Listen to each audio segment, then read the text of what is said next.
Can you hear it? Is it too loud? Is it okay? Okay. Give me a test. Test. Can you hear me? Is it good? Give me another one. Oh, my goodness. Okay. This is Joe's fault.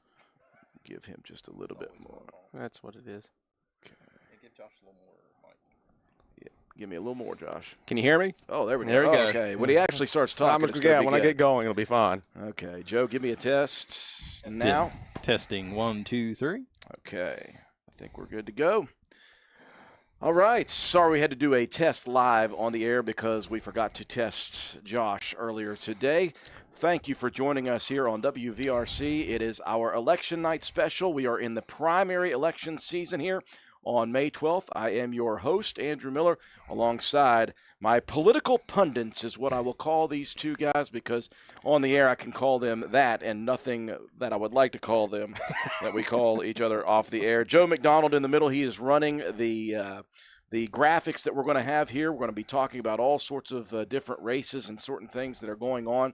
And, of course, I would say political expert, Our Josh political Denny, analyst. our political analyst, our actual, our own Steve Korniak. Although we took away his ability to break down precincts a couple of years ago, that wasn't us that did that. Yeah, that was the state. I'm still upset about it. Josh Downey is with us as well, folks. So we're here again. We're ready to provide you guys up-to-date information as these polls close here in Roane County at 7:30. And, of course, we will start to get results pretty immediately because there are some precincts that are close by here. So we'll be getting some numbers rolling in. Before we do anything else, I want to thank, obviously, Roane County Clerk Cena McDonald and her staff, because they are going to be doing all the running for us here tonight. They're going to be bringing us these results in real time so we can get them out to the general public in real time. Fellas, I want to thank you guys first off for joining me again this year. I think this has become kind of a fun thing for us to be able to do, not only in primary season but also in November when the general election seasons come around. So we're looking forward to, again, another really fun night together, hanging out, and hopefully we can get that information out to the public. Absolutely. And I would like to throw out a special shout out here. So not only are we going to cover Roane County coverage tonight, I'll show you this picture that I just got sent from the Wirt County Clerk's office. We're going to cover some Wirt County results tonight as well. Fantastic. There's some highly watched contests over there as well. So thank you to the Wirt County Clerk's office over there, going to send us some results. So if there's any other people watching from other counties, if you want to send us results in the chat or a messenger, we'll be more happy to read them on the area. Absolutely. So for Roane County residents and Wirt County residents, be sure to let people know that, hey, we're covering Roane and Wirt County, at least those two counties tonight. Again, if any other counties want to send us the results, please send them and we will get those out. We'd be happy to take any results that you guys have. Again, if you have any questions for us, make sure you send it to us in the comments section on the video. Whether you're watching us on YouTube, Facebook, I believe we're on TikTok and Twitch here tonight as well. So we have all sorts of avenues that you guys can get your questions to us. Comments, if you want to criticize us, we'll take that as well. I know that we're all really not used to those sort of things. Josh, I want to bring you in right off the bat because before we came on the air, there are 4 very interesting topics that you want to discuss here throughout the early portion of tonight and tonight. Right, and this is for Roane County. And so obviously if our friends in Wirt or somebody wants in Calhoun wants to call and give us some numbers. But what are we going to be looking at here in Roane County tonight? There are really 2 contested elections on the Republican. Well, one's a nonpartisan race. One's on the Republican side. We have a county commission race between Philip Linger and Ben Shamblin. So we'll be looking at those numbers very closely. That is for the seat currently held by Merlin Shamblin, Ben Shamblin's father. Merlin deciding not to run for re-election this time, served a couple terms as county commissioner here. We're going to be looking closely at a school board race, and really we're going to be looking at just one of the districts. Yes. And this is always confusing, and people might get upset about this. Why are we not talking about this? But there is a certain number of school board members that you can have from each district. The way it falls tonight, there are 3 districts on the ballot. 2 of those were unopposed. Those gentlemen are going to be in as school board members. So really, we have a five-way race for the remaining seat. So that's involving John Gray, David Tupper, Marty Wilson, Miss Bostic, and then also Mr. DeWeese down from the southern part of the county. So it's always interesting to see when you have a low turnout, and unfortunately, Drew, we talk about this every year. We wish everybody needs to get out and vote, but this is an off-year election. What we mean by that is a non-presidential election. So numbers are going to be low. So you already have low numbers. You have a 5-way split. That could be an interesting race. I think that will be one of the more interesting races. You look at the screen right now, you do see those District 2 and District 3 members. James Minnie from District 2, Terry Miller from District 3. As you mentioned to me today, all they got to do is vote for themselves. Yeah, assuming that they went and did that for themselves, they're going to be in. So, yeah, the last spot will come from Jamie DeWeese, Eve Bostic, John Gray, Marty Wilson, or David Tupper. So we'll keep an eye on that. And then we're going to start talking about a statewide election that has a lot of interest here locally. Absolutely. I'm going to go ahead and say I'm a little biased about this, and I'm being open with everybody because I work for his father now. Yes. But Gerald Titus is on the ballot. Gerald Titus is a Roane County graduate. He is the second Supreme Court justice we've ever had from Roane County. This is the first one running. George Scott was appointed to finish a term several years ago. Gerald Titus, now Justice Titus, was appointed in January of this year to fill the unexpired term of Justice Armstead, who passed away. So he is on the ballot tonight. That is also a 5-way race. Wow. We've seen a lot of money pumped in those races. Gerald appears to have ran a very, very competitive statewide race.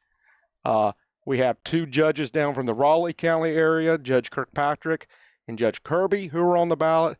We have a judge from the Eastern Panhandle, Judge Fairclough, on the ballot, and there's another attorney on it. So a lot of things to look at in that race. Where are votes coming from, and how are each of the candidates doing in their area? Yes. So, if you got a candidate from the Eastern Panhandle, if they want to be successful, they need to carry that area by a lot of votes. Same way for the gentleman from Raleigh County. Do they split each other's votes if they're from the certain area? So those are the things we'll start looking at on one statewide race. Now, quick question though, since Gerald's at this point had a few months under his belt as Justice Titus, does that help him any? You're taking the words right out of my mouth. Is it too early to tell? It doesn't hurt, and two reasons. He was appointed right before the filing period. So that is free publicity. He had a week or two there, Metro News, statewide newspapers, local news stations. Gerald Titus has been appointed to fill the term. He also gets to run as Justice Gerald Titus because that is his legal title. So it doesn't hurt. If you really want to get into it, he probably hasn't issued many opinions at this point. Yeah. So can't critique him so much. Can't critique him. So it's a really interesting race. He's going to do well in the Charleston area because that's where Gerald practiced law before he was appointed. When I've been talking to people about that race, I want to look at that North I-79 corridor. I want to look at Clarksburg, Fairmont, and Morgantown. Yeah. Because there's no candidate from that area. So which candidate can sneak out of their area and do well in that middle? And that's a growing part of the state. If you drive through there at all, you'll see that. So I know he's got a lot of support here because he's a Roane County boy. Yes. And like I said, I think we can say that and people understand that. Of course. The other thing we really want to look at, and you have to really be in politics for this. That's why we brought you. That's why I guess you have to. But, I am sure there are a lot of people out there who are so happy today because they shouldn't get any more mailers come tomorrow. Or text messages. Well, at least until the general election. I would be one of them. There has been a ton, and I'm talking millions of dollars put into some of these state House races and state Senate races. Now, here in Roane County, we don't have a contested race. Erica Moore is on the ballot. She's unopposed in the Republican primary. So Speaking of spam calls, by the way. Yeah, there we go. Ty Ward has been on social media saying he's running as an independent so we could have a contested race this fall. But starting in 2000, 30, 40 years ago, this was a heavily Democrat-controlled state politically. probably a conservative Democrat. You probably heard the term a lot of West Virginia Democrat. Yeah. That started changing in 2000 when George W. Bush was on the ballot, won the state of West Virginia, won the presidency. That's the hanging Chad year that we all remember. But if George W. Bush doesn't win West Virginia, that hanging Chad doesn't matter. And then the next few elections, we start seeing, we talked about 1 year, Drew, a red tide. Yes. And it not only did the Republican Party take control of state politics, it has been a complete reversal from 30 to 40 years, and they are the definition of a super majority in the state. They are such a super majority. You've started to see factions building within themselves. It's infighting time. It is infighting. And now, very politically interesting, you have a governor who's been very vocal, a governor who is endorsing Republicans in the primary, and on several occasions endorsed against the incumbents. And this is some leadership in the state Senate and state House. Yeah, I saw the post this weekend that Governor Morrissey was making on social media, and I'm going, as a voter, I'm going, holy cow, to me, that's kind of gutsy. It really is. And it is a roll of the dice for Governor, because he's governor 2 more years before we even start talking about that. Right. All governors have an agenda, right? You hear it in the state of the state every year. They go and they talk about where they want the state to go, what bills they want to pass. If his endorsements work and he gets his folks elected in the primary, and like I said, a lot of these will probably be uncontested in the fall, or they're such overwhelming right now, things can change, but so overwhelming for the Republican, they're probably going to win the general. It's a lot easier for a governor to get his agenda if he's got all his people in line. Now, what if it doesn't work? What if, especially these incumbents that he has endorsed the opposition to win? It's going to be a very interesting climate in Charleston. Awkward business. It really is. It really is. So that is a statewide thing that we can look at tonight. Yeah. And correct me if I'm wrong, Josh. Me personally, I think that Governor Morrissey's trying to follow in the steps of President Trump, where President Trump, endorses all these people. Then you see huge numbers going for them.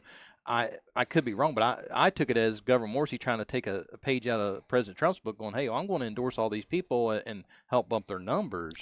Without a doubt. I mean, that's the game plan he's following. If you follow politics, there's a lot of money being poured into the state, a lot of monies that have ties to different people, including the governor. I don't think the governor's hiding it, right? But it doesn't have his name on it. But there's obvious connections to that. And matter of fact, we do have one other contested election we probably should talk about is our state senators. And that is one of the races that's really interesting. Kevin Bartlett is our current senator. He was an appointee by Governor Morrissey. There were days that I was getting one, if not multiple mailers from Kevin Bartlett. Mm-hmm. It's a 3-way race there. I mean, obviously Morrissey is supporting his guy who he appointed. That makes sense, right, politically. You have Lance Wheeler, and this Senate district is really interesting. It comes into Roane County, but it goes into portions of Charleston. Oh, wow. So you have Lance Wheeler on the ballot. Lance Wheeler is a current county commissioner in Kanawha County. So, I mean, obviously he's going to bring some political oomph with him. And then we have Dr. Eschenauer, who has strong ties. He's worked some at Roane General. He's got ties to Jackson County through Jackson General. Lots of pro-Eschenauer mailers. Yep. Lots of negative Eschenauer. And to the point that some of those things have gotten very vocal on both sides and just accusing. I mean, you're seeing strong words in this primary that you might expect to see in a general when it's the Republican Party versus we kind of expect that. But when you are having infighting in the Republican Party of who is the most conservative, or you got Republicans in West Virginia, a very conservative politically state, and I think we're all aware of that. And you've got you're getting mailers that this Republican is liberal. Yeah. I mean, and really, it's been a very interesting thing, and maybe this is a national politics thing. A lot of the mailers, at least I've been receiving, and probably other people in the county, I know goes everywhere. It doesn't say I'm the Republican candidate.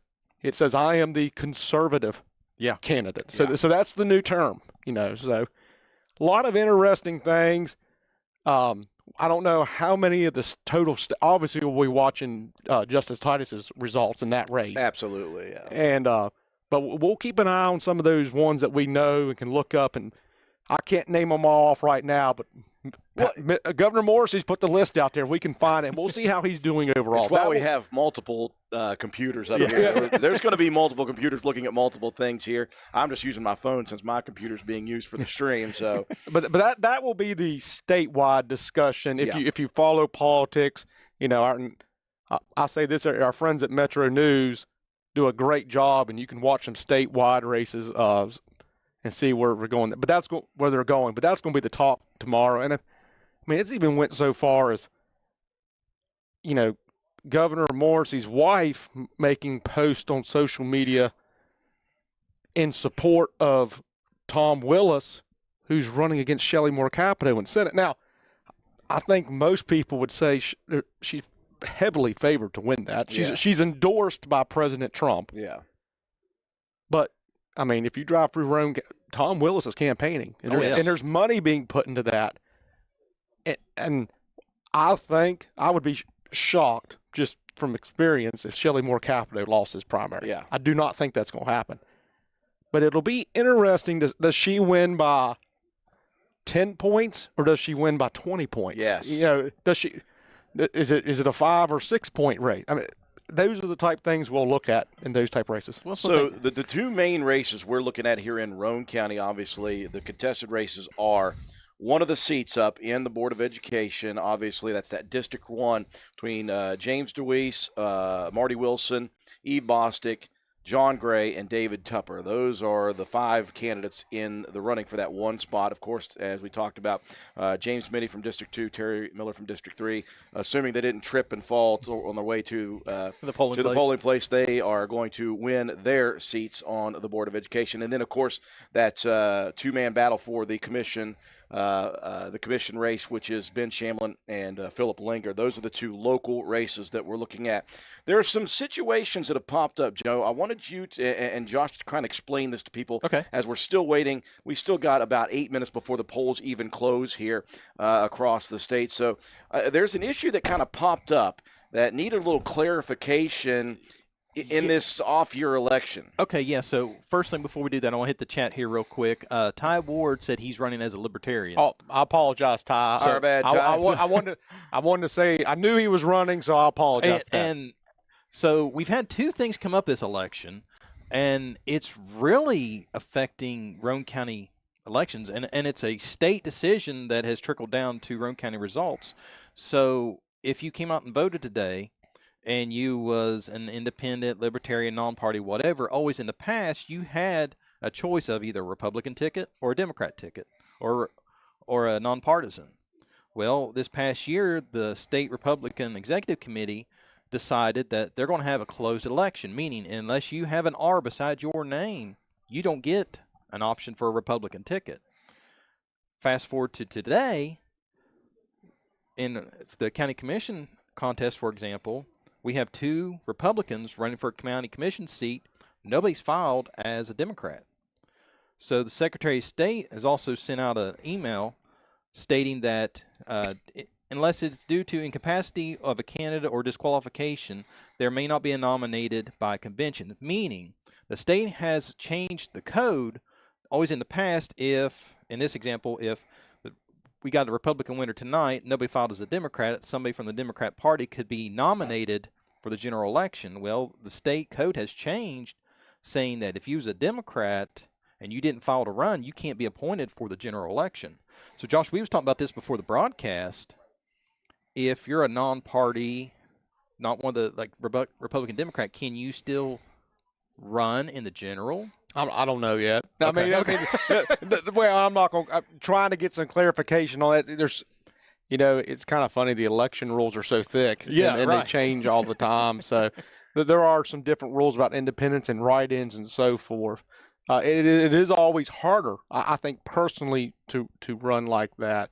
So I don't know the exact what it takes to get there, and wouldn't try to, without the book in front of me, I'm not going to try to quote that because we've already messed up once with Ty, and he was nice enough. I think he even gave us a smiley face. Thank when you he very corrected, much, so we Ty. appreciate it. And he promised no mailers. Yeah, Ty, we're going to hold you to that. Yeah, but so that's one issue. But jumping back to it, one thing you brought up, the closed ballots. Yes. That's a interesting move. Yeah, because I heard, even when I came to early vote, that I heard a lot of people in the background, oh, well, why can't I run for county commissioner? Why can't I vote a Republican ticket? I always could in the past. And God bless these poll workers, because they're kind of just they're just the messenger, and they're catching grief from all ends. It's like, well, I want to vote Republican. Well, sorry, you don't have the R beside your name to be able to do that, and that's not a county decision. That's not a poll worker decision. This was made by the Republican Executive Party at the state level. And the interesting part of that is, yes, the Republican Party has overtaken the Democrats in total registration in the state, but the fastest growing registration is independent. Yes. Yeah, and we saw that in Roane County the last election, because it has gone from Republican Democrat to Republican, independent / non-party, then Democrat, and it's the numbers on it is phenomenal. And if you look back, I mentioned earlier when we came on, we talked about that, the start of the Republican Party growth in West Virginia, Yes. and you have to go back to the presidential election in 2000. At that time, the Republicans were open, which meant independents could come and ask for a Republican ballot. Right. Democrats were closed at the time. I kind of fall into this belief too, and I think other people would agree if you're really, but that's one of the things that helped the Republican Party continue to build steam, and to the point where there was supermajority, was independents voting. Right. I think there's something psychological to it. If you're a independent and you picked a Republican ballot and you voted for somebody, there's got to be something worth that you like. Everybody likes picking a winner, right? Right. So if you vote for somebody in the primary, you want to vote for them in the general. Right. Not always the case, but it's got to be worth some points. Right. Yeah. But then the Republican Party decided to change that. Right now, it's worked for them. Because statewide, I think Republican registrations, since they've done that, has moved up 35,000, 40,000 people in the state. And when I first heard that news, I thought, boy, that's kind of a gutsy move, to say the least. It's like, yeah, we know Republicans are running the show, but you're doing a little bit of too much of a muscle flex to be like, hey, we're so big that we can't. We're going to be our own club, and I'm going, I don't know if I would do that. But it, like I said, it's worked so far. Right. But the other thing, it kind of goes back to those heavily contested House and Senate races in the state. I think that's led to some of these strongly contested races, and maybe the intensity of those, because no one, some of those races, the last election, they would be courting independence. They're not doing that anymore. They know that their whole election is going to be determined by the Republican Party alone, not maybe another 30% of independents. Right. So that's what in the 20s, it was on the whole 1920s. It was an all. That's kind of bad. I have to say 1920s now. No, but this was a heavily Republican state. Then you went heavily Democrat. Right. For 80 years. Right now we're in a heavy Republican again. Someday something will probably change. I mean, that's life. Maybe there'll be another party develop. We never know. But, I kind of wonder, Joe, as we're sitting here, and hopefully we're still doing this in 20 years, God willing. Let's hope. Will we be having a conversation? You remember way back in 2020, 2026, and they closed that, and we wondered if that was a good idea? Who knows? Yeah. But it's interesting. So let me ask you this, Josh. Does this, even looking at the county races, not very many Democrats filed for anything. So come in the general, Is that kind of a sneak preview of how the results are going to be in the general? I think so. Like, it does the Democrat just crystal balling it at this point. How hard is it for a Democrat to win in West Virginia anywhere come November? Statewide now, Board of Works, since Joe Manchin retired, almost impossible. Wow. I mean, just that's the setup now, especially with, anytime Donald Trump's on Donald Trump probably has some of the biggest coattails there are.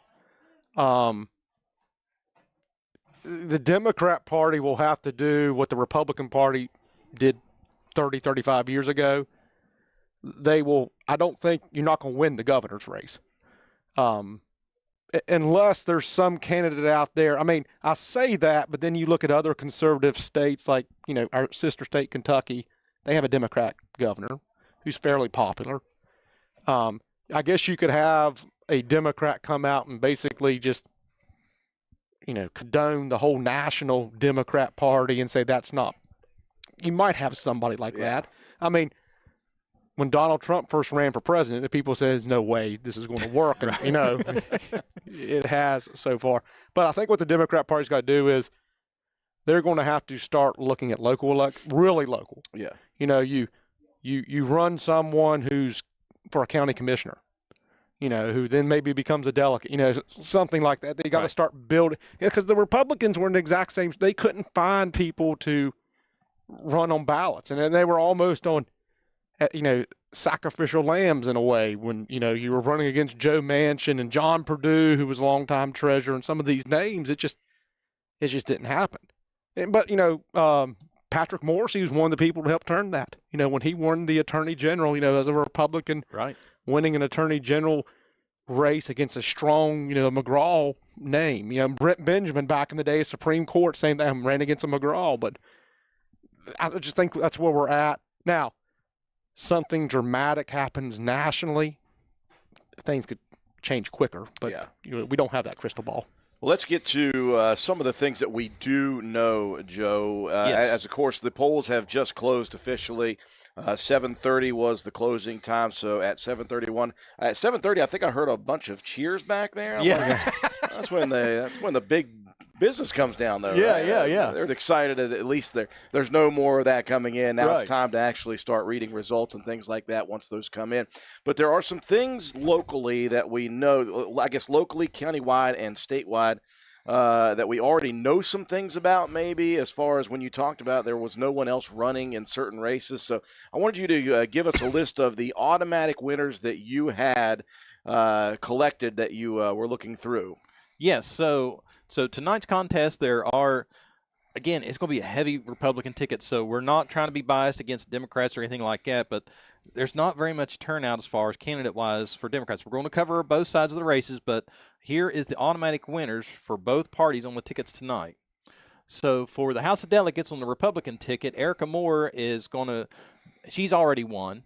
For the Congressional District Executive Committee First Congress Congressional District male is Martin Rick Atkinson, and Rick has also won the Senatorial District Executive Committee 8th Senatorial District male position, and Rick has also won the Delegate District Executive Committee 15 Delegate District male.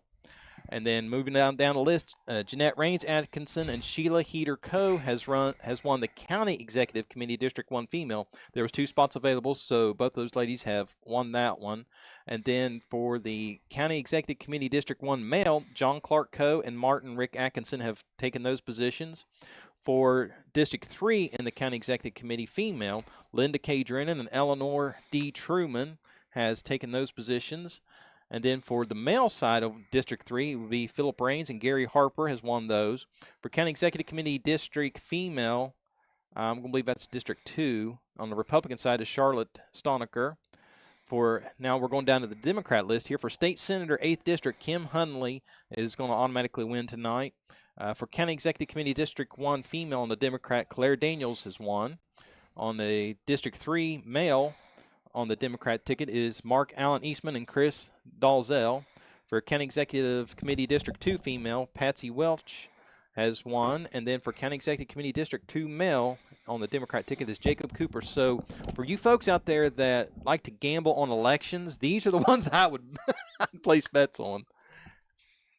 They didn't pay very high if you put a bet on it. Yeah. I'm gonna do some things. You guys don't worry. Keep that screen up. Okay. Yeah. Hey. Yeah. But Josh, a quarter's a quarter. Well, it's true. But those races, if you bet a quarter, it may have paid a dime. I mean, Right. So Josh, one thing I did want to ask you, we are halfway through a presidential cycle. Mhm. We're at President Trump's midterm.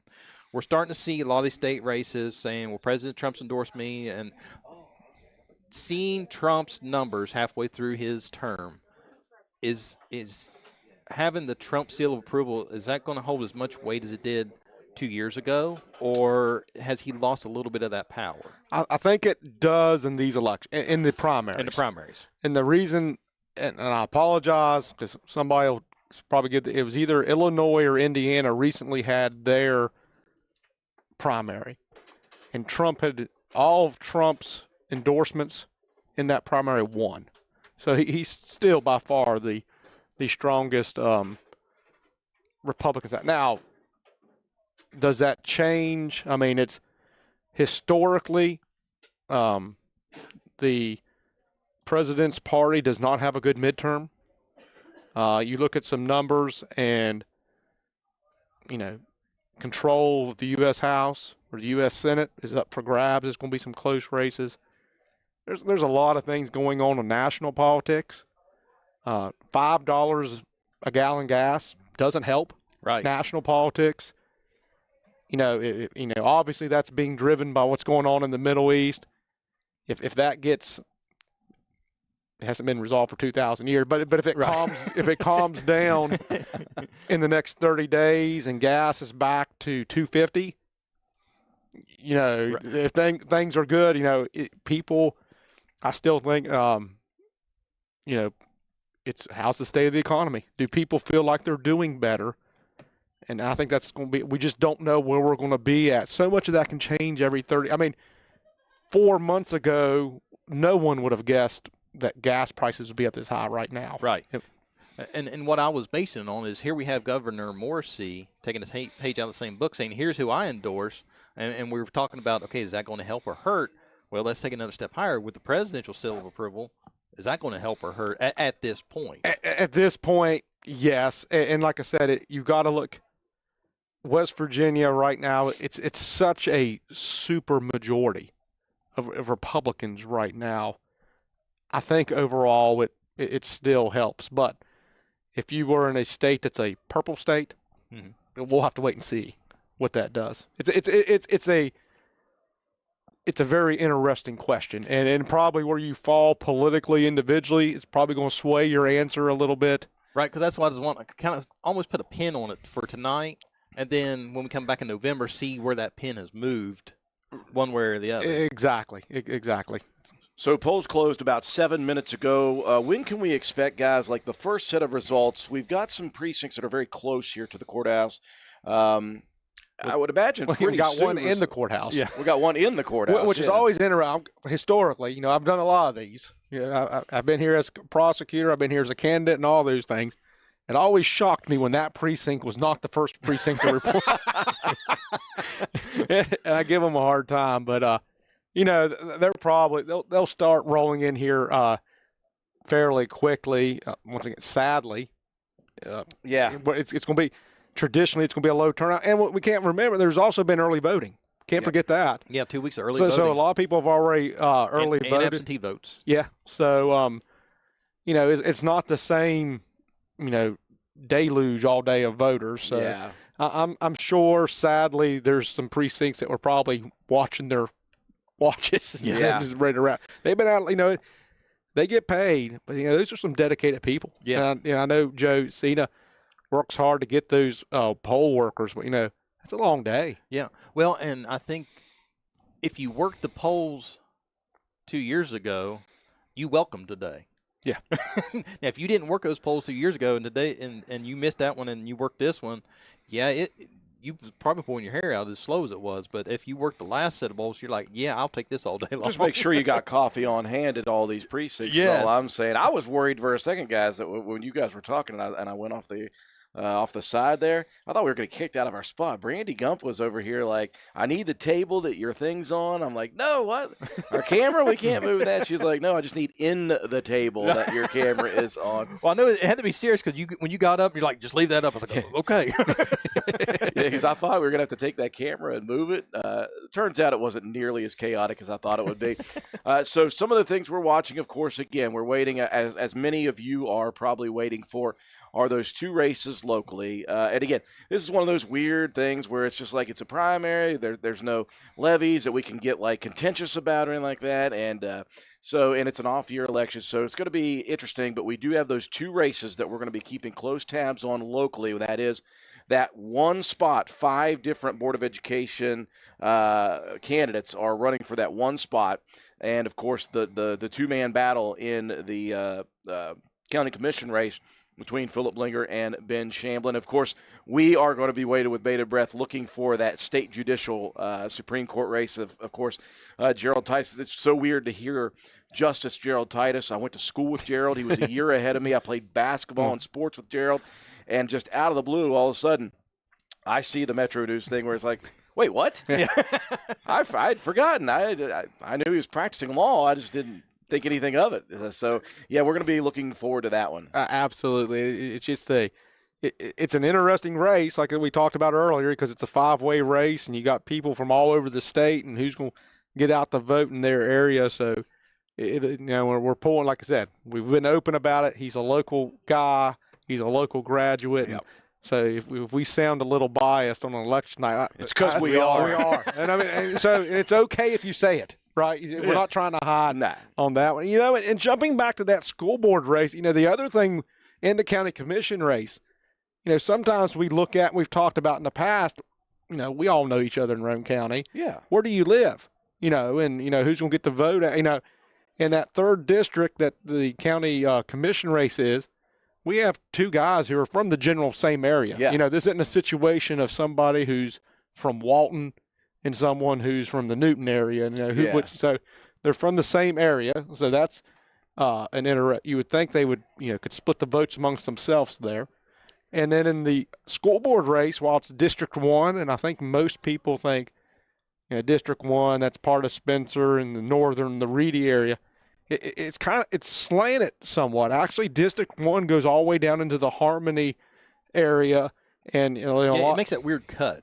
It does, right there about Harmony Road. Yeah. This is where we'd be good to have his whiteboard. Well, yeah. I mean, I've watched Telecap. I thought we'd have something. I expect to have something to draw, but and we'll work on it for the. We got till November to get him a drawing. Yeah. We'll do that. But there's like Jamie DeWeese. I think a lot of people down in the Walton area are familiar with Mr. DeWeese. I believe he's involved with the store down there. Yeah, he and his brother, I believe, have that. But he's in District 1. So, that's does he do really well in the southern part of that district because he's known because of a local business there? Maybe. Is it enough to? Of course, the whole county votes for it too. And the other thing that's always interesting, I think sometimes there are probably people out there that voted for 2 people in District 1. Yeah. Not realizing that you really and the and this is just me driving around in the county and seeing one thing that stuck out to me of 2 of the candidates. I've seen lots of yards that have 2 of the candidates in District 1 both have their yard signs. They're just trying to be supportive. And that's great, but it's going to be interesting. And then you've got some people in that school board race who have some pretty strong connections to the board of. David Tupper was a longtime principal at Roane County High School. John Gray has been in the school system for years and has been a coach. And then we have other people who really don't have that tie to the schools. But I think that's why this is such an interesting race for us locally. We obviously, I'm not getting involved, and don't even start it on the comment section about what's happening right now and what has happened in the school system. But it did one thing. What's happening with the Roane County school system right now, the struggles that have been happening have really brought out emotions, if nothing else. And so on top of that, you're expecting to see more people throw their hat in the ring, people who may not be involved in that. And so we see that in that District 1. We do, and you're exactly right. I mean, if it's been a rough year for Roane County schools, regardless of where you fall politically. Yeah. You know, we all know there's schools being closed, and that's a, you know, I grew up a Reedy kid, you know, and I went to the Reedy school, you know, and it was closed, and I remember there were obviously emotions tied to that school, and now you're in a situation where two schools are in different parts of the county are being closed. I really wondered how that was going to affect this election. I think it actually fell somewhere in the middle if you look at the number of candidates. And sometimes I think, well, we're going to have 25 people running for the, you know, the Board of Education, because everybody who came and spoke, and the emotions will drive people to run. And then sometimes I thought, who in the world would want to run for this? Yeah, that's what I was now. thinking. Because there's so much going on right now. It's like, do I want to dump myself in the middle of that mess? Right. I mean, so I really, you know, every year I've done this with the radio and Drew and now you, Joe. You know, regardless of what happens, especially these local races, every one of these candidates need to be congratulated. yes. You're putting yourself out there.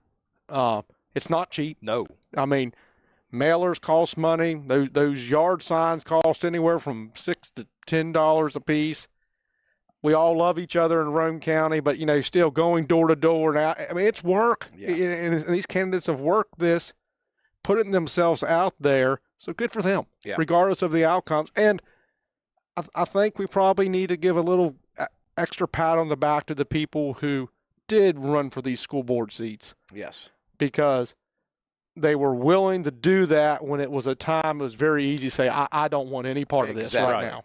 Yeah, so whoever comes out of these, again, all of you guys, we're thankful that you at least put your hat in the ring, because that's not an easy thing to do in certain times of uncertainty.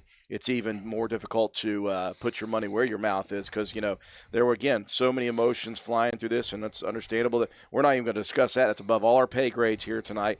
So we're just happy and thankful that we have people who are willing to step up and willing to see what they could do, try to impact their local communities, because, again, it's local, number one. Then you branch out to things that affect you a little bit less statewide, and then nationally, things that affect you a little less. But locally is where those things really do affect your day-to-day operation. And so we're looking forward to seeing those two. And, of course, again, our local boy in Gerald Tice we're looking for as well. Polls closed about 15 minutes ago.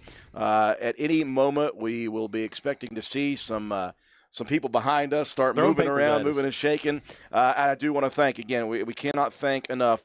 You better thank her big time, doubly, Joe. Cena McDonald, Roane County Clerk, and her entire staff who are here and have been here and have been getting ready for this thing, and it's 0 hour for them, and they're going to be the ones running the numbers to us, so we do appreciate them. She left the house about a little after 4 this morning, so she's been going strong. When we came here at 2 to get set up, we got set up about 2:45. He's like, I got to find my wife. I have no idea where she is. She at that point she had already made the loop from Walton and was making her way back around through Newton area. So, speaking of Newton, Josh, I want to pick your brain on this. Okay. So the county commission race. Yes. You was talking about Ben and Philip being from the same area. This is almost a race of parallels if you think about it. They're from the same area. They're both small business owners. Both their businesses is fairly close to each other in that area. Do you, if I'm going to run in that race, do I focus, because those are big areas. There's big votes pulling out there. Sure. Do I just focus on that area, or do I try to balance it out between there and across the county, or do I just take everything else outside that area? You don't take it for granted. You don't ignore your area. But I think if you're a candidate like that, you think, you know, if I'm going to win, I'm going to at least split the vote evenly here or do well in my area. And I think you go out and you try to talk to, you know, if you're a, you know, obviously the Newton, you know, area south on 36, you know, I get, you know, elections, I'm not trying to make people, I mean, the largest population in the county is clearly centered right around Spencer. Right. I mean, that's just a fact. Right. That's just the numbers. It's just numbers, and typically, that's if you go back and look historically, that's probably if you win those Spencer precincts, that's what you probably need to do. But I go up and I want to get my name out in Reedy. The north. I mean, smaller population, but still votes. Right. And you want to get, that they're both, that 3rd district is southern Roane County, but you want to get over to Walton because there's some big precincts. Yes. That old Walton school precinct, and they've both moved. I think the precincts now are at Walton Union Church and the fire department in Walton. Yeah.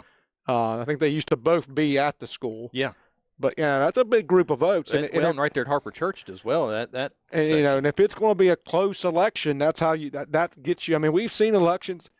I remember the election a few years ago for magistrate came down to less than 100 votes. I mean, that's not uncommon in races like this. It would not surprise me in that school board race if the winner wins by less than 100 votes, if not less than 50. Wow. I was going to say 50. That would not be surprising. Yeah, looking forward to the breakdown of it, too. I mean, again, we're just going to be giving you guys raw numbers once they start coming in. So we're looking forward to seeing how it breaks down on our end of things. And some of these people are from certain areas of the county and how it's going to break down in that situation as well. Again, folks, if you have any questions, comments, just make sure you send it to us on the video wherever you're watching, whether it's Facebook, YouTube. I think TikTok is their own comment section, Joe. Which I can pull that up. Yeah, Joe can pull up that one on his own, and I'm going to let him take care of that. And Twitch is beyond my capabilities. Well, Twitch comes through here, so we're good there. Okay, so Twitch comes through here as well. So we're just waiting patiently now. We see movement behind us. There are results that are going to be coming in here at any moment. And, again, we do have some of these local races we're looking at. Josh, is there any other state races that you were looking at as far as here in the primaries that are even interesting to you? I know that Carol Miller is being opposed in the primary. Is there anything that you, like maybe ancillary, have been watching as somebody who really enjoys politics in general? Well, obviously we've talked about just the Supreme Court race with Gerald Titus, but there's actually another race. Okay. Also, there's another, and that's only 2 people. Justice Ewing, who is the incumbent, is running against Attorney Bill Flanagan, and that's for Justice Ewing was appointed when Justice Walker retired last summer. So that's her unexpired term. I believe that's a 2-year remaining, and I could be wrong. I believe his is a 2-year remaining term, and the one that Gerald Titus is running for is a 6-year remaining term. So for politically, we want to watch that. I'm an attorney, so obviously I have interest in who the Supreme Court justice is. We talked about the U.S. Senate race. Shelley Moore Capito is heavily, and there's actually a couple of numbers. I just pulled that up for the first time, and I would be, and this is just from experience, I would be shocked. I think that would be national news if Shelley Moore Capito was defeated. But Tom Willis has ran hard. Yeah. So what would it take for Tom Willis to just overtake Shelley Moore? I mean, strategically. I think he would have to have an extremely low turnout and a ultra super conservative voting block. I think that's what it would take. I mean, it would have to be a voting block that said Shelley Moore Capito, who's been in national politics as a Republican for 20 plus years, is not conservative enough for you. That's what it would take. I mean, and I think that's just, reality, not trying to upset anybody, not trying to be partisan, but that, if you ask my opinions, that's what it takes. Taking a look at this, again, that's Supreme Court Justice. Out of the gate, very quickly, Laura Faircloth, 869 votes. She leads everybody with 40%. Again, these are basically just not even a full precinct reporting, though. Our boy Gerald Titus right now sitting in 4th place. Maybe he's like in the Kentucky Derby. It's, late breaker. And right.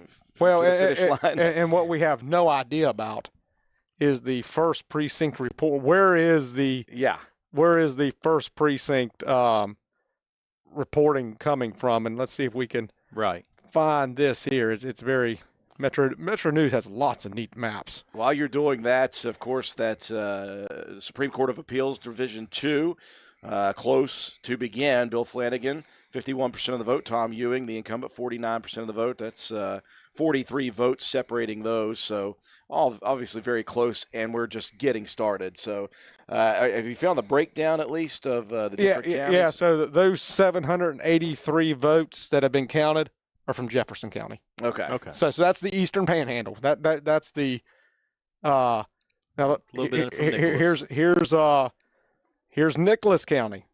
Of some end, it's the exact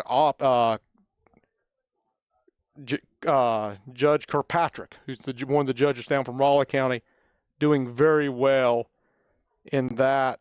Gerald Titus in second place with 120, but Kirkpatrick. So what we're going to want to look at, where does Gerald Titus need good numbers? Well, obviously he needs to, he wants to carry 80% right. At least. Yeah, but in Kanawha County, we're going to look strongly at Kanawha County numbers.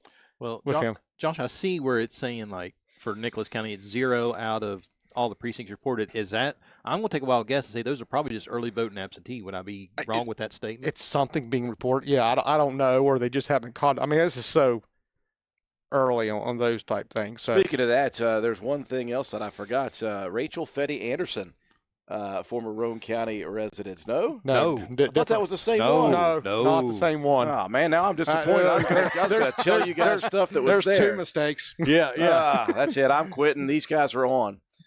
This is giving football but political. Football but political vibes. Listen, I will ask both these guys to play. To do some stuff for football. So, yeah, looking at some of these early numbers, it could be, as you said, just the absentee ballots or whatever it is, the early voting numbers coming in. We still haven't seen any actual numbers from Roane County. That's what we're waiting on. And, of course, everybody else could do the same thing we're doing, which is pull up Metro News. And as Josh said, they do such a great job of offering different things. Analytical on there. breakdowns. Yeah, different breakdowns of how it can be done. And you look at that, it's fun. You just hit refresh. Gerald Titus is now leading. Yeah, that didn't take long. No, and it looks like, let's see, here's my quick math. There's 1,900, 2,900, 30, less than 4,000 votes. He's winning by 174 votes. He's carrying 32%. So at this point, it's so early, one county could really sway those type of things. So. Now, before we start getting numbers, I didn't cover this. I know we've covered it in the past. State code says that by law we don't have precinct reports. The reports we get tonight will just be summary reports of who got how many votes. It will not be a precinct report. Those are not released to the public until after canvass, which is next week. So once again, don't ask us for particular precincts. Yeah, because we can't get them. We can't get them. You ask enough, we'll just start making stuff up. Yeah. Yeah, he won that precinct. Well, or somebody asked, well, how did Walton do? Oh, Walton's already came and gone. Yeah. Listen, I don't have a dog in the fight here, but if I'm not picking any particular candidate for that Supreme Court of Appeals, I'm going to go with Red Hat Sheehan. What a nickname! Martin P. Red Hat Sheehan, who is in last place right now. I apologize for that. And disclaimer: tonight's results are unofficial, so let that be known that these results are unofficial. They do not become official until next week during canvass. I'm trying to look around here. Like I said, just seeing like some counties haven't reported yet. Some obviously have. Oh yeah, some counties won't report. They'll just send like one report at the end of the night because working election day support in the past for other counties, it's funny. Some counties like they want to get that stuff sent to the SOS and out to the media as quick as possible, and some of them are like, nope, we're going to send it to the state. They're going to get one report, and that's the final report of the night, and they're going to like it. I don't like it. I want individual up-to-date numbers. That's what it's funny because they'll give it to the media. No problem. They'll print out the summary reports and hand it out to everybody to report, but then the state gets theirs at the end of the night, and they're like, no. That. now, here's one of the – we talked about these endorsements of Morrissey. Yes. Now this is very early. Ooh, this is – okay. Yeah, but this is Vince Deeds is the incumbent out of this is the 10th senatorial district, so this is – Fayette County, Greenbrier County, Monroe County, Nicholas County, Summers County. It's a pretty big area. Yeah. Morsey has endorsed Jonathan Comer, who is not the incumbent. Right now, like I said, this is Way less early. than 400 votes, but the initial votes deeds 67% to 33%. So those are the type numbers, and I'm trying to look and see. And the governor did not get involved in every race, so I'm just trying to find the ones that he's actually endorsed somebody in. Let's see if he got into the. Well, and that's the thing. He's behind right now, but like we just saw with Gerald's race, literally a refresh of the numbers, and boom, he went from fourth Right. to first. So, In one of the state, if you're looking at this, is the governor going to have an impact? The deeds race is one. Maybe one of the strongest, ugliest campaigns we've seen, aggressive, whatever word you want to use, is the 17th Senatorial District. That's all Kanawha County. But the incumbent is Tom DeCubo. His challenger is Chris Pritt, very strong back. That's one of the races, very strong back and forth. There's no numbers reporting yet, so we want to see what's going to happen there. And there's also another one to watch. I'm trying to find which district it is. Of course, we are the 8th, and that is contested. Nothing's in yet there, so that'll be an interesting one to watch. So Josh, talking about the governor's endorsement, let's say, because typically those go one way or the other. Usually, if you're endorsed by a governor, president, whatever, usually that swings greatly in your direction or against. What happens in the rare occasion it goes right down the middle?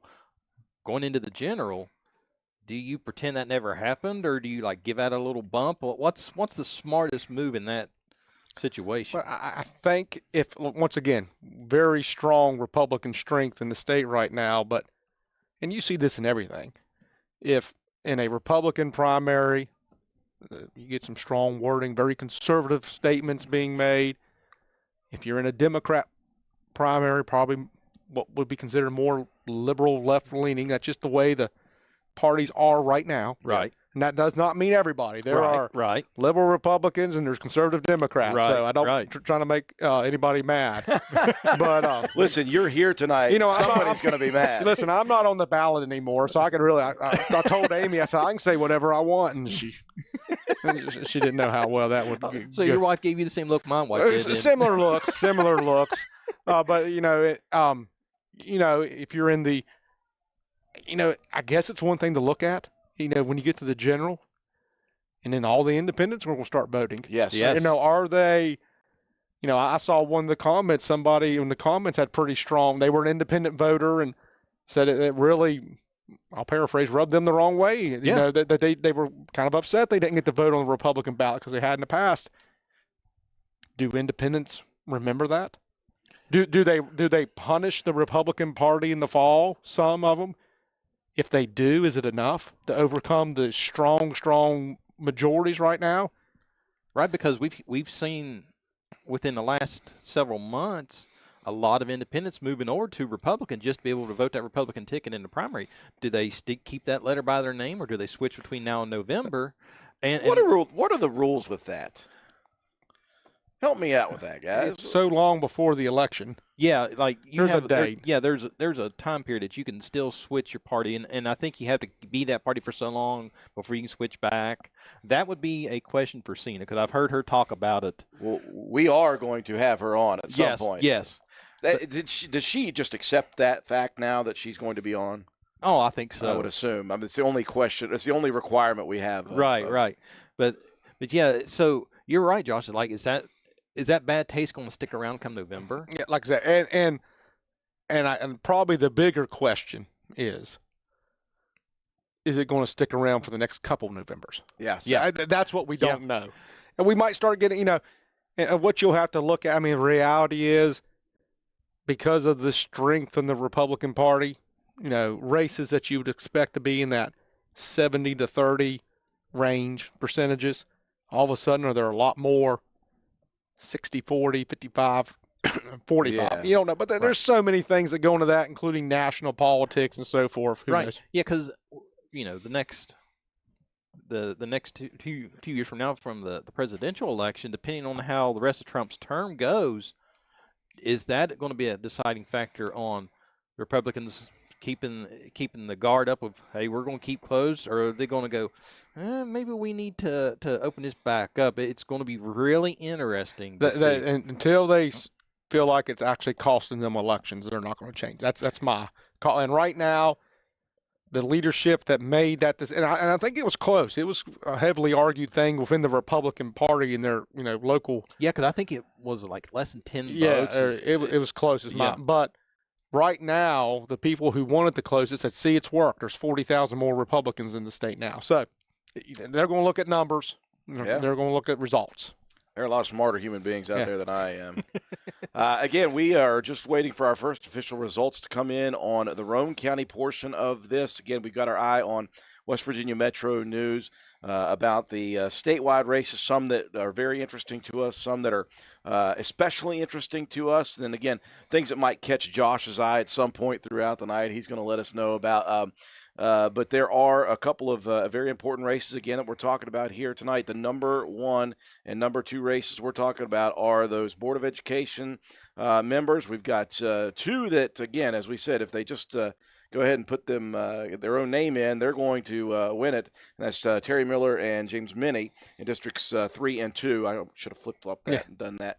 And then the 5 candidates running for that District 1 seat, the 5 candidates for Board of Education. And again, you mentioned something that I didn't even think to mention, Josh, about that county commission race between Philip Linger and Ben Shamlin. Same area of our county. They've spent a lot of time in that same area out the 36 way. So very interesting to think. Yeah, well, and the other thing you look at in that race from a political standpoint is, Ben's father was the county commissioner for 2 terms. Does that help? Yeah. So that's one thing that you'll go back and, when this election's over, if it's a close race, depending on who wins, that's a question. You might ask, if Ben doesn't win now, it's because I'm friends with him, but I guess we could blame his dad. Yeah. Does that mean we can get the camera and just run out in front room and stick it in Commissioner Merlin's face going, listen, sir? We've technologically advanced to the point where I took a lot of the cables out here. We can go mobile. We do have that ability. We'll be like TMZ. We'll just get the camera right in your face. Merlin, we have questions. Yeah. I guess we could go back there and let Cena know that Joe's really upset that we don't have results right now. Don't do that. Yeah. She's been up since 4:30. You got yeah. That's one of those jokes, and that's when the fight starts. Yeah. There are going to be results coming in again, and the deal is we're happy to be like the calm before the storm right here, because once they start rolling in, sometimes, Joe, by the time you have entered them in the computer, and we've processed them, there's a whole nother set of numbers that have come in. So there will be like a rush of some, and then we'll have some time maybe between getting those results out, and then some of the outlier precincts that have a little longer to get to here. Right. Yeah, and so we'll be getting those. And then, like I said, I made some calls over to Wirt County, so we're going to get some Wirt County results. Do you care? We've got a couple seconds here. Absolutely, go for it. So tonight on the Wirt County ballot, they're going to be voting for county commissioner. They have 3 Republican candidates: Stephen Settle, Bob Gano, which is the incumbent, and Ken Petrie Sr., and then the Democrat Charlie Roberts Jr. is going to be trying for the Democrat seat for county commission. On the Board of Education, they have Board of Education slots open. Oh, okay. Mark Lowe, Darren Sherlock, Brent Stewart, and Woody Burns. And then for the Wirt County Executive Committee, male and female, winner is Angie Adams. And then they also have Daniel Ludwig, John Griffin, Jerry Brookover, Alvin Inkle. Inklekey, yeah. Yes, Inklekey. Yes. So I apologize. It's all right. Alvin. Listen, I know Alvin because my dad does some work for him. Well, so. he's here all the time. I thought they might have misspelled your name, sir. That's why I thought he was already the unofficial mayor of Creston. Well, I thought so too. Richard Board and Pierce Martin, and then the Wirt County actually has a school levy going on tonight. Oh, okay. So we're going to be able to see what's going on with the levy. And then automatic winners in Wirt County, Bobby Moore is going to be the mayor again for the town of Elizabeth, and the senatorial district executive committee 3rd senatorial district female is Angela Adams, and she's also won the first congressional female And then the conservative district supervisor female is Roseanne Adams. And then the district executive committee 15th delegate district male is Alvin Inkelkey. So Alvin's already won one contest tonight. Yeah. So it's going to be interesting if he's going to be able to pull 2 of those in. But over there, it looks like it's going to be the Board of Education and probably the levy and the county commission are going to be the 2 big eyeballs for over in Wirt County tonight. Yeah, I should have done more homework because, of our 5 schools at WVRC, there are some interesting and important things going on again over in Wirt County, Calhoun County. They've got some races going on. Clay County, I'm a little less aware of. I do know there is a commission race going on over there. And then at Doddridge County, there's a big Board of Education, right? There's a bunch of Board of Education races up for grabs there. So I should have done more homework, guys. I do apologize for that. But again, the people who are tuning into this probably care a little bit more about the Roane County thing than anything. But there are people who are going to be tuning into this who are watching from Wirt County. I know that. We have a great a fan base over there. We've got a great fan base of a lot of places. I was just watching when we came on the air. I was watching Roane County's Lady Raider softball team. We had to be here, so I couldn't cover the Roane County game, and it was a regional game. It was the elimination game for the season. They were playing Clay County, who is one of our schools. I called Alan Tanner. I was like, please, can you do this? He's like, gotcha. And so Clay County, our Clay County crew is doing it. And there was a bunch of Roane County people watching that. Yeah. So congratulations, by the way, to Roane County. They have survived and advanced. There you go. Yeah, guys, I'm looking at some of these races. This is the race that Gerald Titus is in, and we've explained the interest. You're starting to get some different counties reporting. So are we starting to see some trends, just enough numbers? Gerald Titus right now this is very few precincts. What counties is he doing well in? Well, he's winning overall Cabell County. That's a big count, Huntington. Yeah. He up over 400 votes in that county alone and I think a lot of people right now, Kirkpatrick has 4,900 votes. Titus has 4,500 and Fairclough has 4,000. So those 3 have already somewhat separated themselves from the race. Gerald doing very well in Cabell County, as I said. Harrison County, we mentioned this earlier. That's at North I-79, Clarksburg, Fairmont, Morgantown. Kirkpatrick is winning that county by about 120, 130 votes. But Titus and Fairclough are very similar. Titus has 513 votes in that county this time. Fairclough 505. Okay. Jefferson County, no surprise. Fairclough's doing very well there. Marion County, once again, Kirkpatrick's probably happy. This is Fairmont area. He's winning that county. 676 votes. Titus 395. Fairclough's doing well there, 527. I think we mentioned Mon County. Fairclough and Kirkpatrick are running neck to neck there. Okay. Both 1,200 votes, over 600 more votes than Titus in Mon County. Nicholas County has Kirkpatrick's doing well there. But then you come down to Wood County, and Gerald Titus is winning that county by over 400 votes. Okay. Get a little closer to home. You're getting closer to home. If I'm Gerald Titus right now, Kanawha County's not reported at all. I'm doing well in Cabell. I'm doing well in Wood. So, You bridge that gap very easily. Right. You are winning some big counties. Yes. So if 4% in Kanawha County means a lot more than 4% in Hardy County. Yeah. And I'm not picking on Hardy or Lewis County. It's just a population number. So we will keep an eye on that. And see how that continues. But you're starting to see trends. The one thing we'll want to see there that I'm interested in personally is when we start seeing Raleigh County votes. He's from there. Does he blow it out of the water and get some separation? Does Kirby take some of those votes? That's an interesting thing to look at. Yeah, that's going to be the one to watch to see how many votes did everybody else pull out of there. Not so much how much he got, how many did he lose in that county. Right. And then and right now, Bill Flanagan is well up over, this is about 15,000 votes, 16,000 votes. he's carrying 62% of the vote. And that's a pretty good, and you're starting to see trends. And that's what you look for when these early votes come in. Are there any trends developing? Still waiting on our local results here. 8:15. We're about 45. We usually get the first results about 8:30, so I'm going to run back here real quick. I'm going to He's peek gonna my head in stir and it keep up. my mouth. No, He's going now, to if you see me fly by, then you'll know it's not good. But I will be back. Joe is going to stir it up. I'm telling you, I will mute Joe so he doesn't get yelled at on the screen. And Drew, looking at some of these in the House of Delegates, these are not delegates from Roane or Wirt or Calhoun, Clay. Vernon Chris is the incumbent in the 12th district.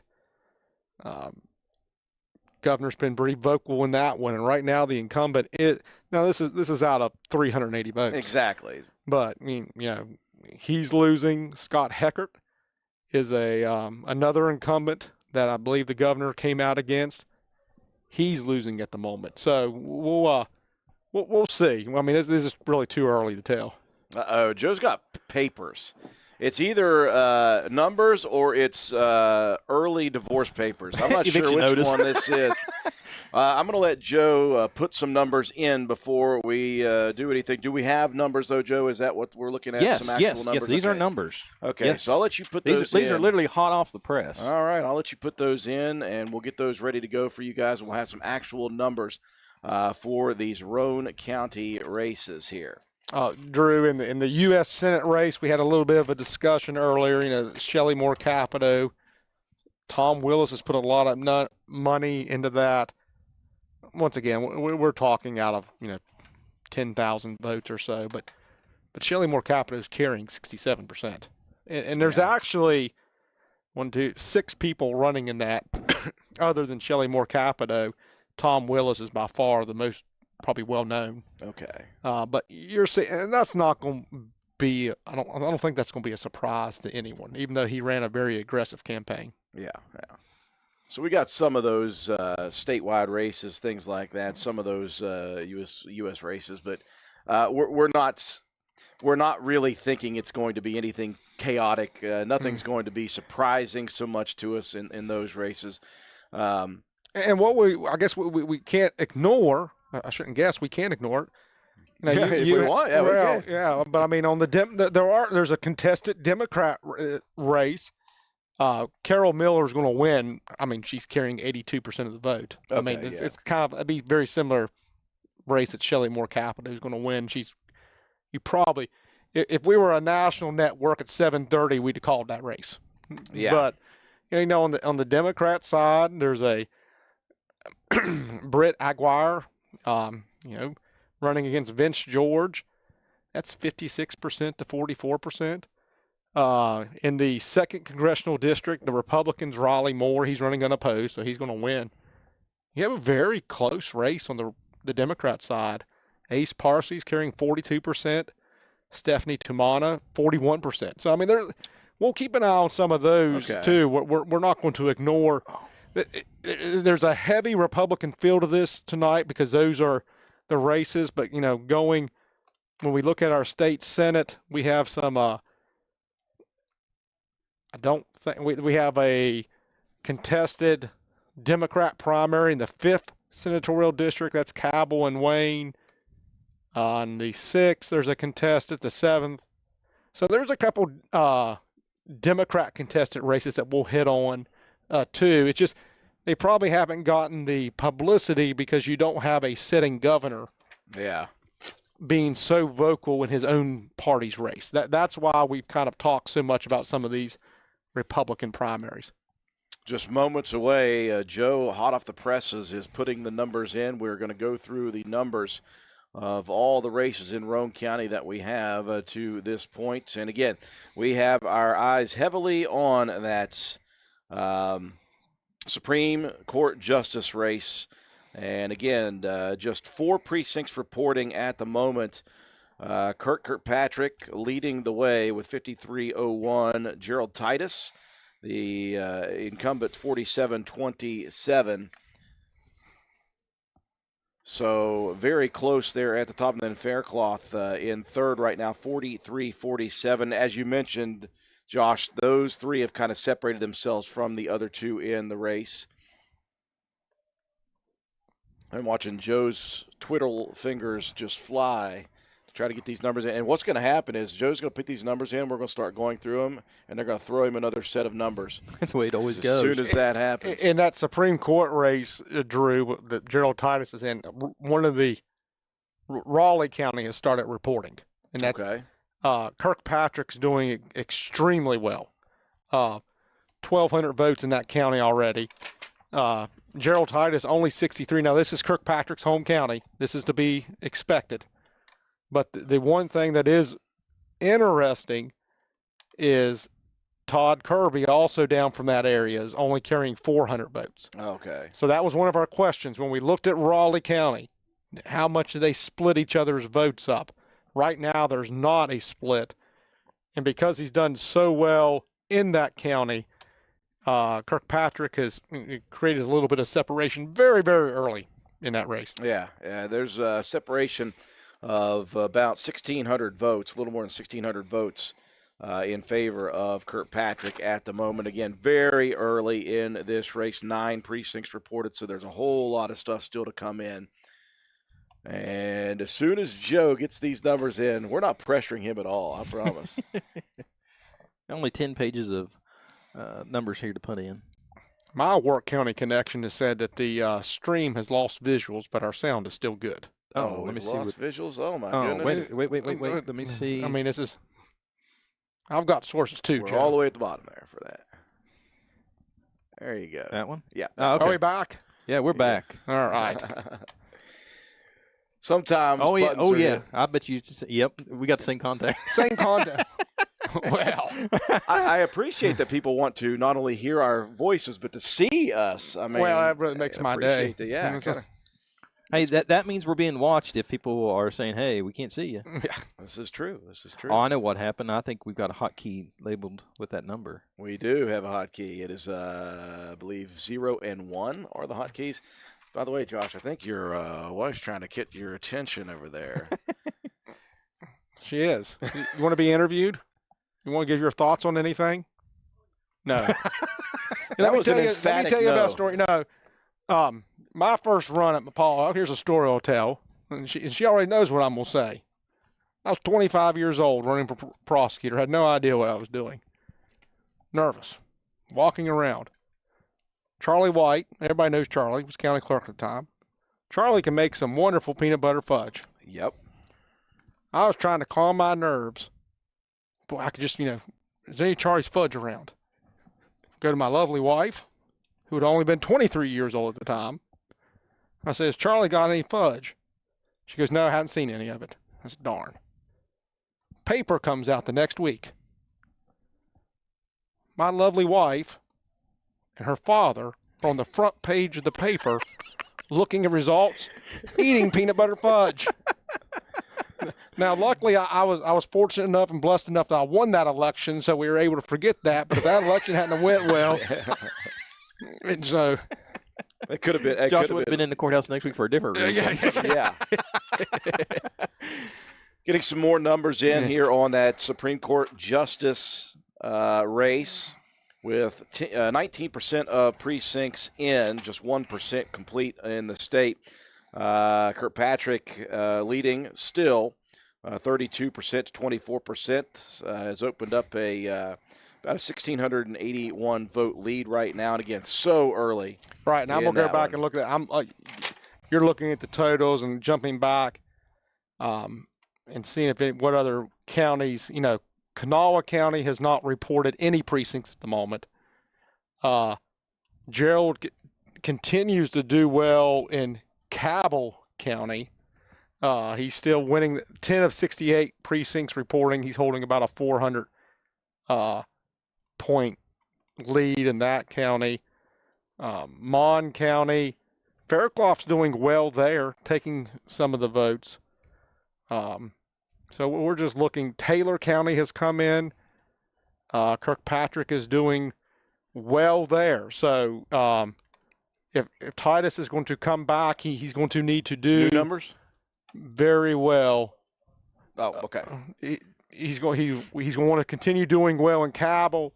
He's going to be very interested in Kanawha County when they come in, and of course he's going to want to do well in Roane and Jackson and some of those counties. Jackson County is not reporting at the moment. So I hit another trigger. He lost the visuals again. Yeah, I hit the wrong button. He's excited. Yeah, my mom called me. My mom called me out on that one. Trigger happy. Hi, Mom. Almost 40. She's still getting on to me. I remember when I used to say I was almost 40. I'm on the better end of 50 these days. So. Again, our first set of numbers are in. Joe is frantic right now and getting those numbers. I got a text from Wirt County, so we'll have some Wirt County numbers here shortly as well. I see. Listen. Can we report them? Let me just. Yeah, Josh Downey is just going to take your phone. That's what I'm going to do. Yeah, right there. I want to push the right button. All right, let's go there. There we go. All right. And just tap on and zoom in. Tap on, zoom in. Oh, your mom waved back. Yeah. So in the Board of Education, this is the Wirt County. Now my wife's saying the stream is out again. No, we're good. Shoot, what's that? Yeah, Toby even got in, and we're back. We're back. We got Toby's official seal of approval, so we're good. Sounds good. See, in that Wirt County and the school board race, Mark Lowe, 475 votes. Darren Sherlock, 303 votes. Brent Stewart, 434 votes. Woody Burns, 349 votes. I am not up to date. I can't tell you districts or any of that. Yeah. So,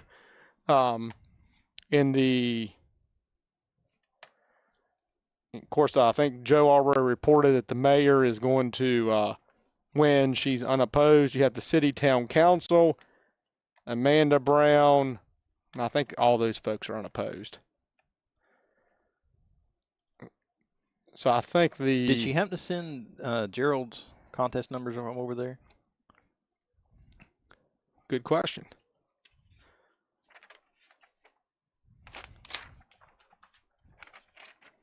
I do not see them on this one. Hey, if anybody from Wirt County is watching, please be nice to the Wirt County Clerk's crew over there. But if you could relay a message to them and say, hey, could you add I'll do it. Hey, Wirt County Connection, it's listen to me. Send me the totals in the Titus race. Yes, please. That would help. Speaking of the totals in that race, 30%. Oh, wait, there's another picture coming in. Now, this is what,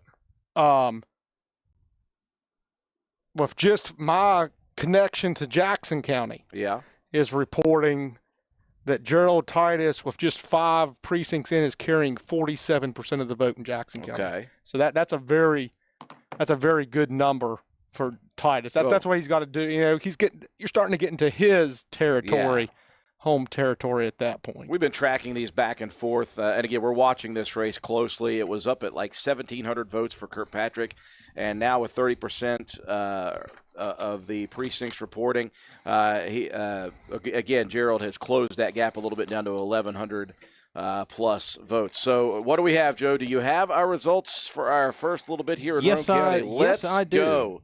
Let's get some numbers to some people out there in radio and, I guess not radio land, in stream land. Let's get these numbers out to these people. Yeah, because I've still got the rest of Wirt County results coming in, so we'll follow up with those here shortly. Okay, so on the Republican ticket, now this is going to be in order here. We're going to do Republican contest and Democrat, then nonpartisan contest. For the Republican U.S. Senator, we have Shelley Moore Capito pulling in at 77% of the vote, then followed up by Tom Willis. Tom Willis is only pulling in 14%, and then it's going to be kind of divvied up between Alexander. Guys, help me out here. Gasserud? Yep. Sounds good to me. Brian McKinney. Just say it with confidence. And David Perkey. And then over to the Republican U.S. House of Representatives, 1st Congressional District, Carol Miller is carrying a heavy lead of 73% against Larry Jackson at 27%. Republican State Senator, 8th Senatorial District. This was going to be a fun one, guys. This is kind of divvied up into the third between Lance Wheeler, Stephen Eschnauer is pulling the lead right now at 37%, and Kevin Bartlett is pulling at 33%. And as you mentioned, Dr. Eschenauer has worked at Roane General Hospital some. So. He had a fundraiser here very early in the election, had people coming to that, and Joe's giving you the percentages, the total numbers, just so you can understand how close it is. Lance Wheeler, 125 votes. Dr. Stephen Eschenauer, 153 votes. Kevin Bartlett, who is the incumbent, 138 votes. Okay. Okay, then for the State Executive Committee, 8th Senatorial District, you get to vote for 2, but right now it looks like it's going to be Erica Moore and Jeanette Atkinson is going to be in the lead on that one, with 50% going to Erica and 43% going to Jeanette. And Catherine McCormick and Kristen King is splitting the last little bit there on that one.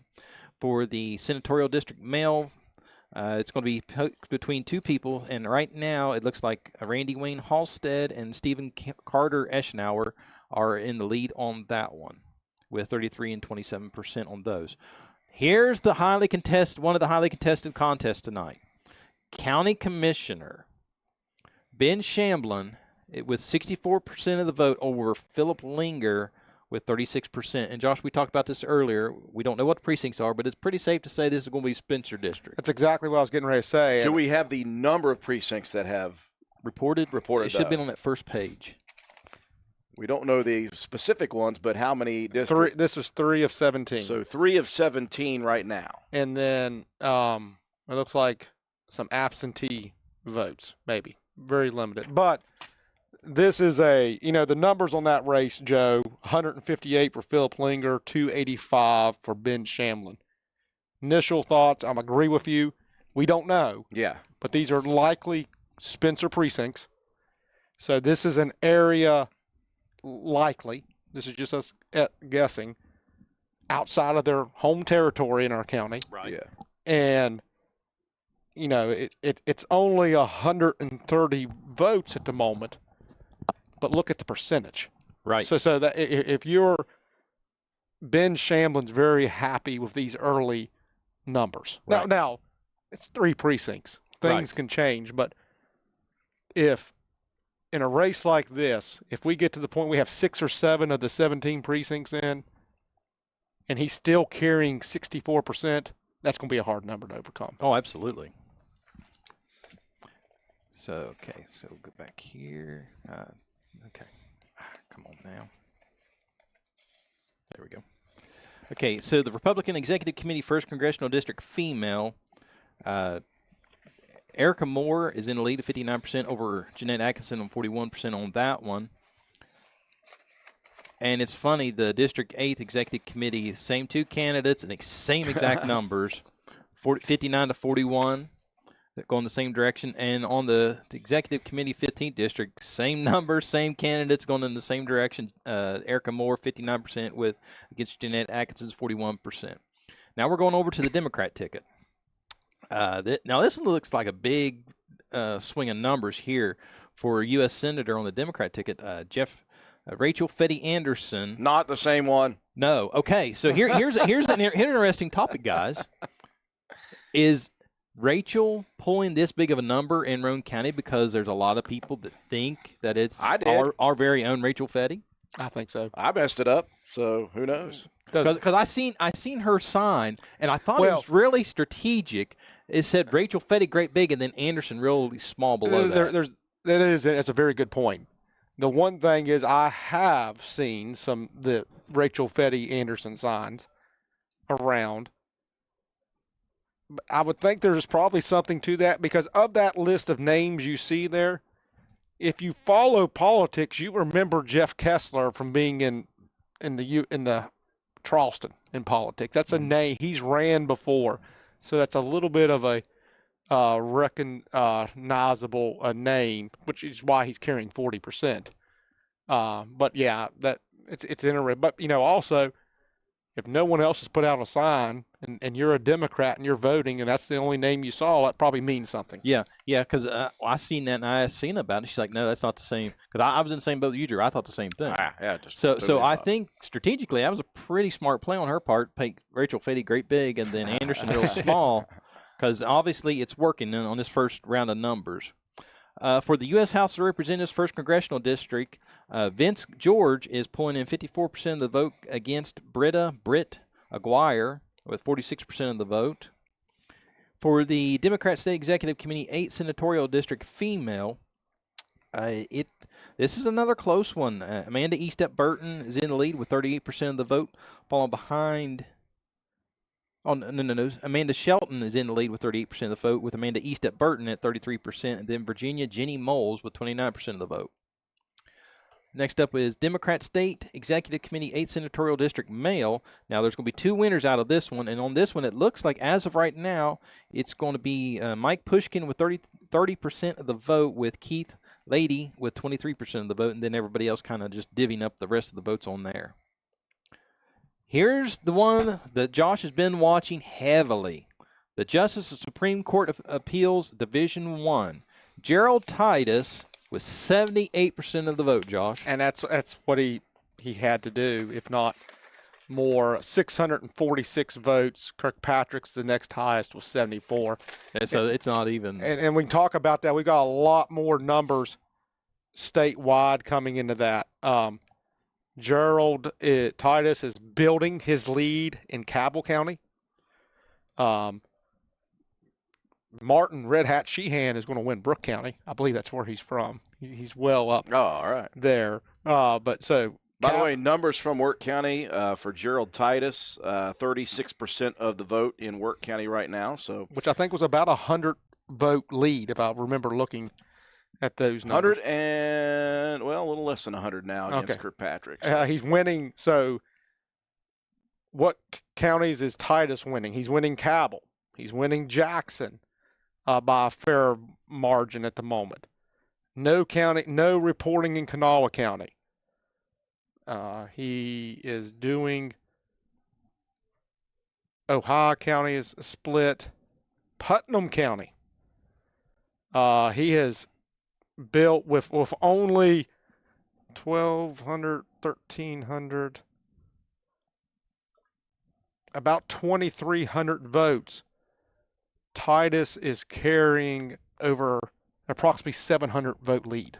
All right. That's a highly, and that's 0 of 40. Well, obviously a couple precincts in or early voting. Roane County, we reported on that. Kirkpatrick continues to do well in that run of Nicholas Upshur.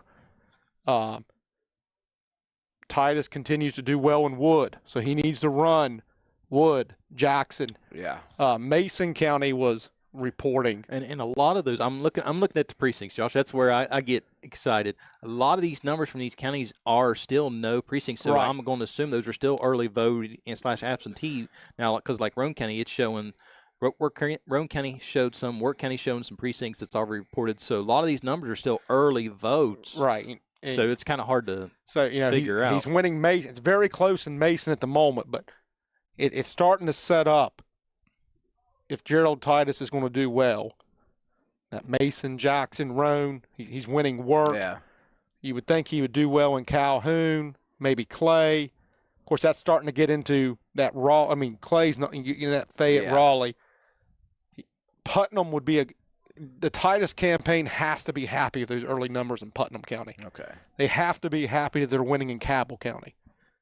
And his home county's not reporting yet. Yeah. And it's the biggest county in the state. Yeah.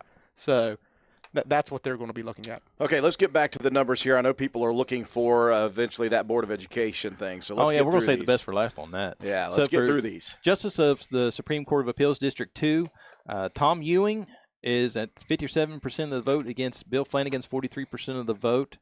Now, here's another interesting one. The Judge of Intermediate Court of Appeals Division 1. This one's almost split. This one's going to watch. Jim Douglas is at 51% of the vote versus Dan Greer's 49%. And then statewide, Douglas has a 58% to 42% lead, 6,100 votes right now, the lead for Douglas in that one. And then here we go, ladies and gentlemen, the Board of Education. The massive wheel of many different colors. Yeah. So Jamie DeWeese in District 1 is in the lead, as pulling 19% of the vote. Now, these numbers are based on the total numbers of the whole race. It's not broken down by division. But based on the total number of votes, Jamie DeWeese is pulling in 19% of the vote. Eve Bostic is pulling in 8%. John Gray is pulling in 24% of the vote. Marty Wilson's pulling in 12% of the vote. James Minnie has 14% of the vote. Terry Miller has 15% of the vote. And David Tupper has 19% of the vote. So in that District 1 race, you're looking at John Gray and David Tupper at the moment. Again, just 3 precincts reporting in that one. John Gray and David Tupper out in front in that District 1 race. And we're looking at some numbers. Yeah, let's get some actual numbers in that. District okay. 1 I'm looking race. at the. I had the wrong. Yeah, the shades of blue on that. Oh yeah, I see. That's a big lead for John Gray. Right already. now, okay. Already. Okay. I mean, because, and the reason I say that, he's already got about 100 vote separation. Okay. In a 5-way race. And everybody's pulling some. Okay. So if you're very early, could change, and precincts can change that. I think this is one that's better. The chart's nice, but this particular race, Right. the numbers. So are for example, so when you listen to this, John Gray has 427 votes, Okay. and this is out of 1,700. The next highest vote tally in his district. Okay. Is 339. So, and that would be David Tupper. So, and they are, you gotta kind of ignore, for the race reasons, James Minnie and the Terry Miller votes, because as we've explained, they're in. They're in, yeah. They did not trip and fall on their way. Right. So yeah. So we that's a bit, with a 5-way race. That's a big number. That's a big number. All right. Just as we go through those numbers, we're going to get these a lot faster to you folks. Yeah. I do apologize. We were just waiting and trying to figure all this stuff out. So we're going to get some real quick numbers to you guys.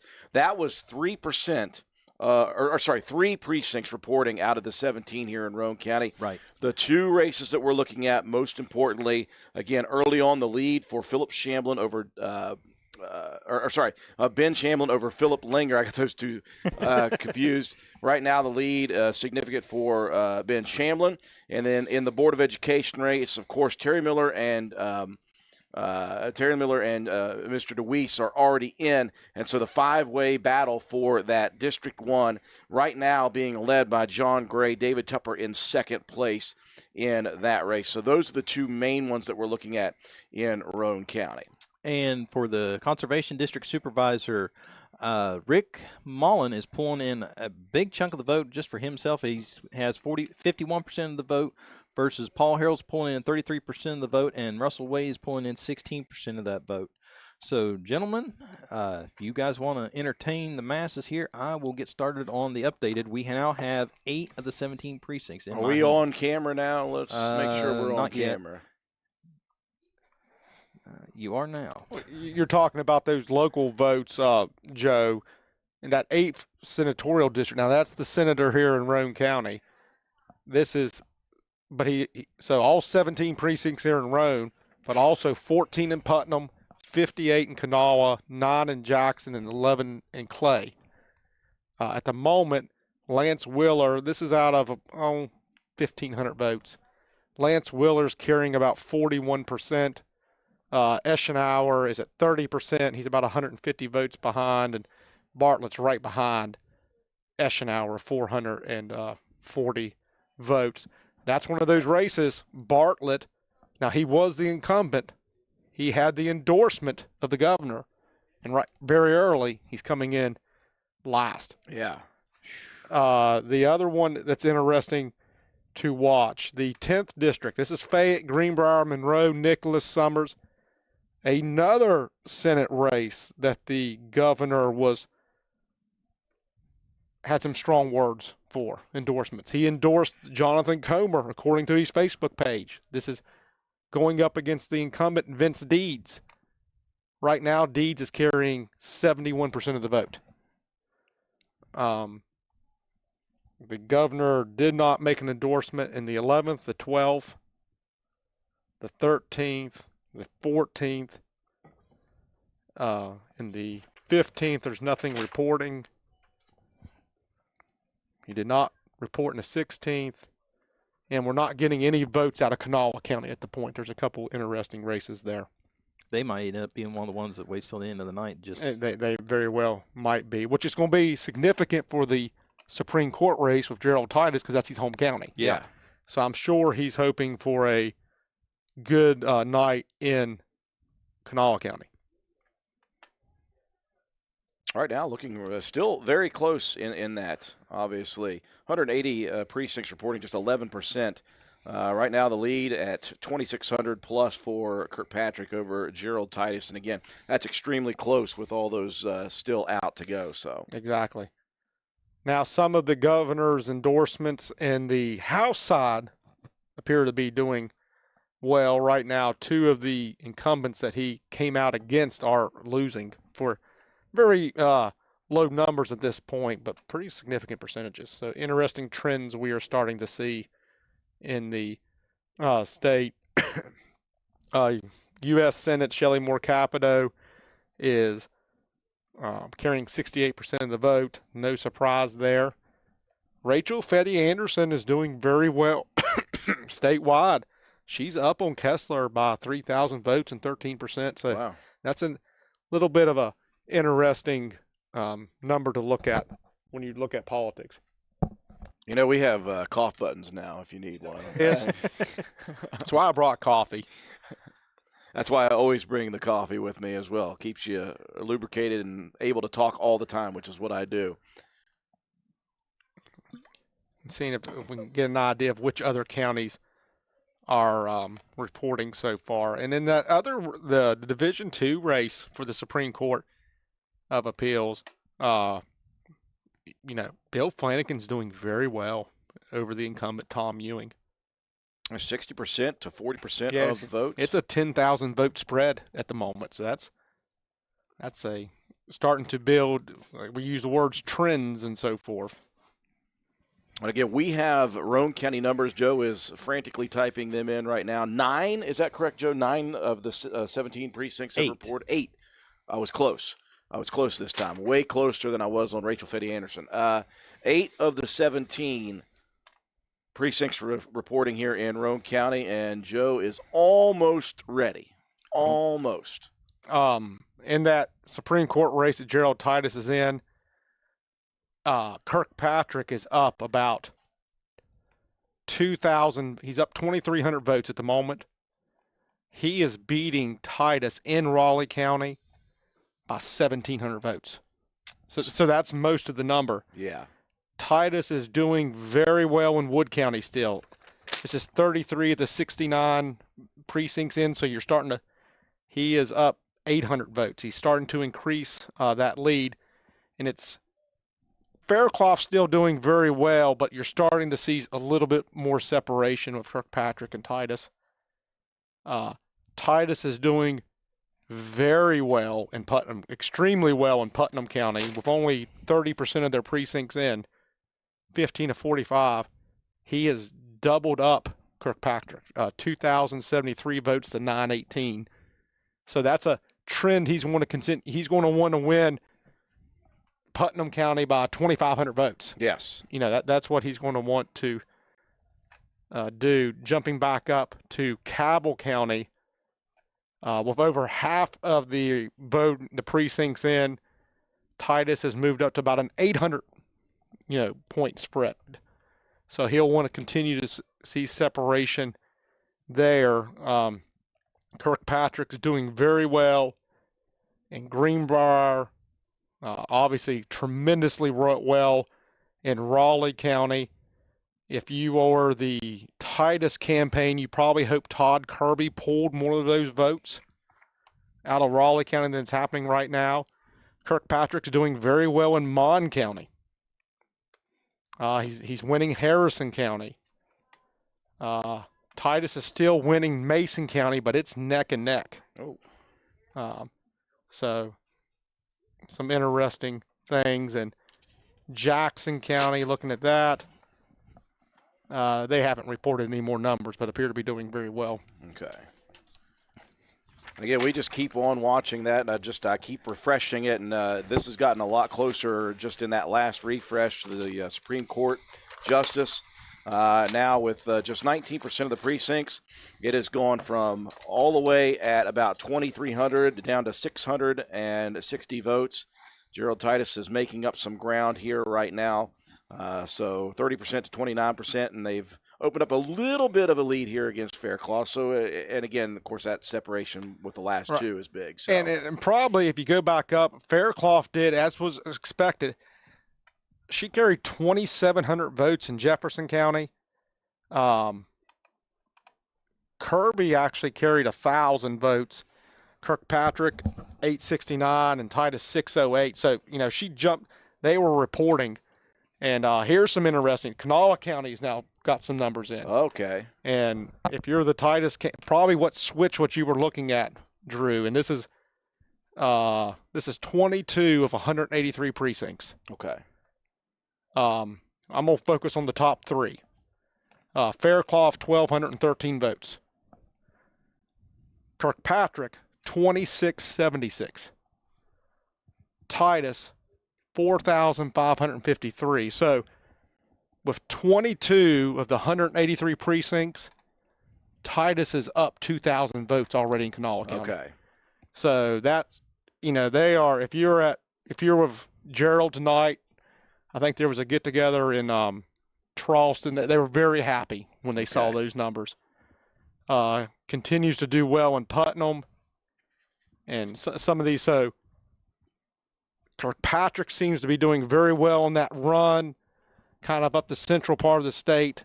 Gerald Titus appears to be doing very well in big counties, big numbers.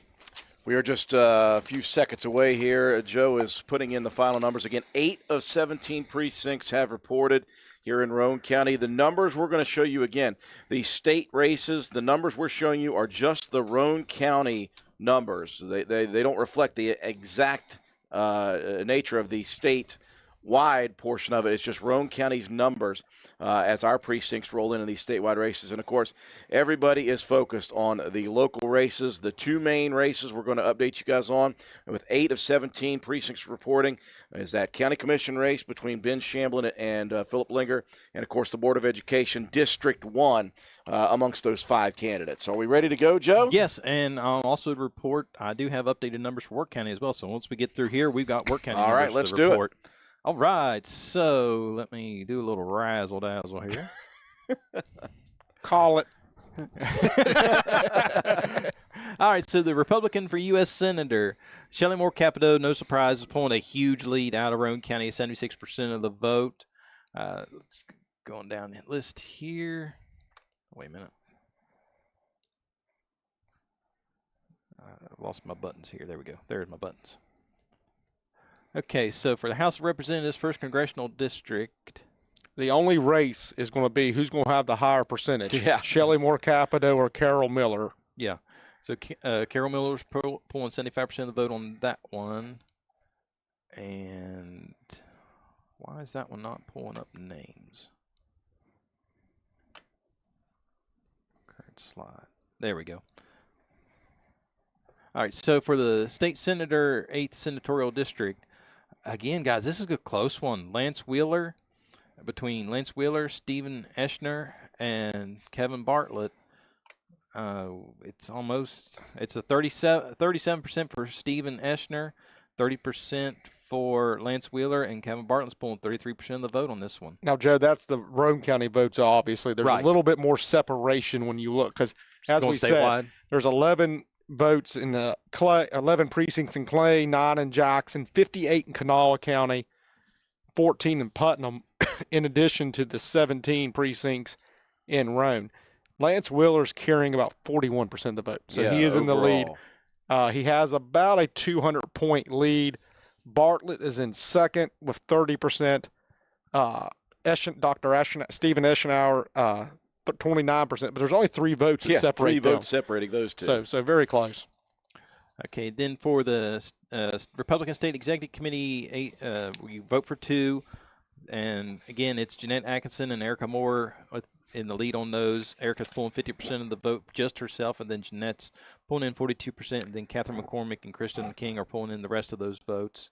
For the 8th Senatorial District male, you get 2 of those, and right now it looks like Stephen Carter Eschenauer and Randy Wayne Halstead's pulling the lead on those. Here we go, guys. The County Commission race. Ben Shamlin, 66% of the vote versus Philip Linger's 34%. Josh is rustling papers. So. Well, what I am looking at. Let's see what happened between the first. Well, my recollection is that's a very similar. Yeah, because I think percentage. Yeah, because I think Ben may have jumped 2 percentage points since. So you're starting to clearly see a trend. And I lost my papers. I got papers everywhere, but you have approximately 50% of the precincts in. And it's safe to say we haven't even touched their neck of the woods. True. So, and you would think you're going to start splitting votes, if anything, there. So, now, at this point, Josh, can you overcome it? Yeah. That's a big percentage. How big of an uphill battle are we talking here? I mean, you're carrying 66. I mean, Linger has to do the exact opposite in all the remaining precincts, every one of them. But I mean, there's numbers there to make it happen. There's numbers there to make. Oh, there's only 50% in, but can he win?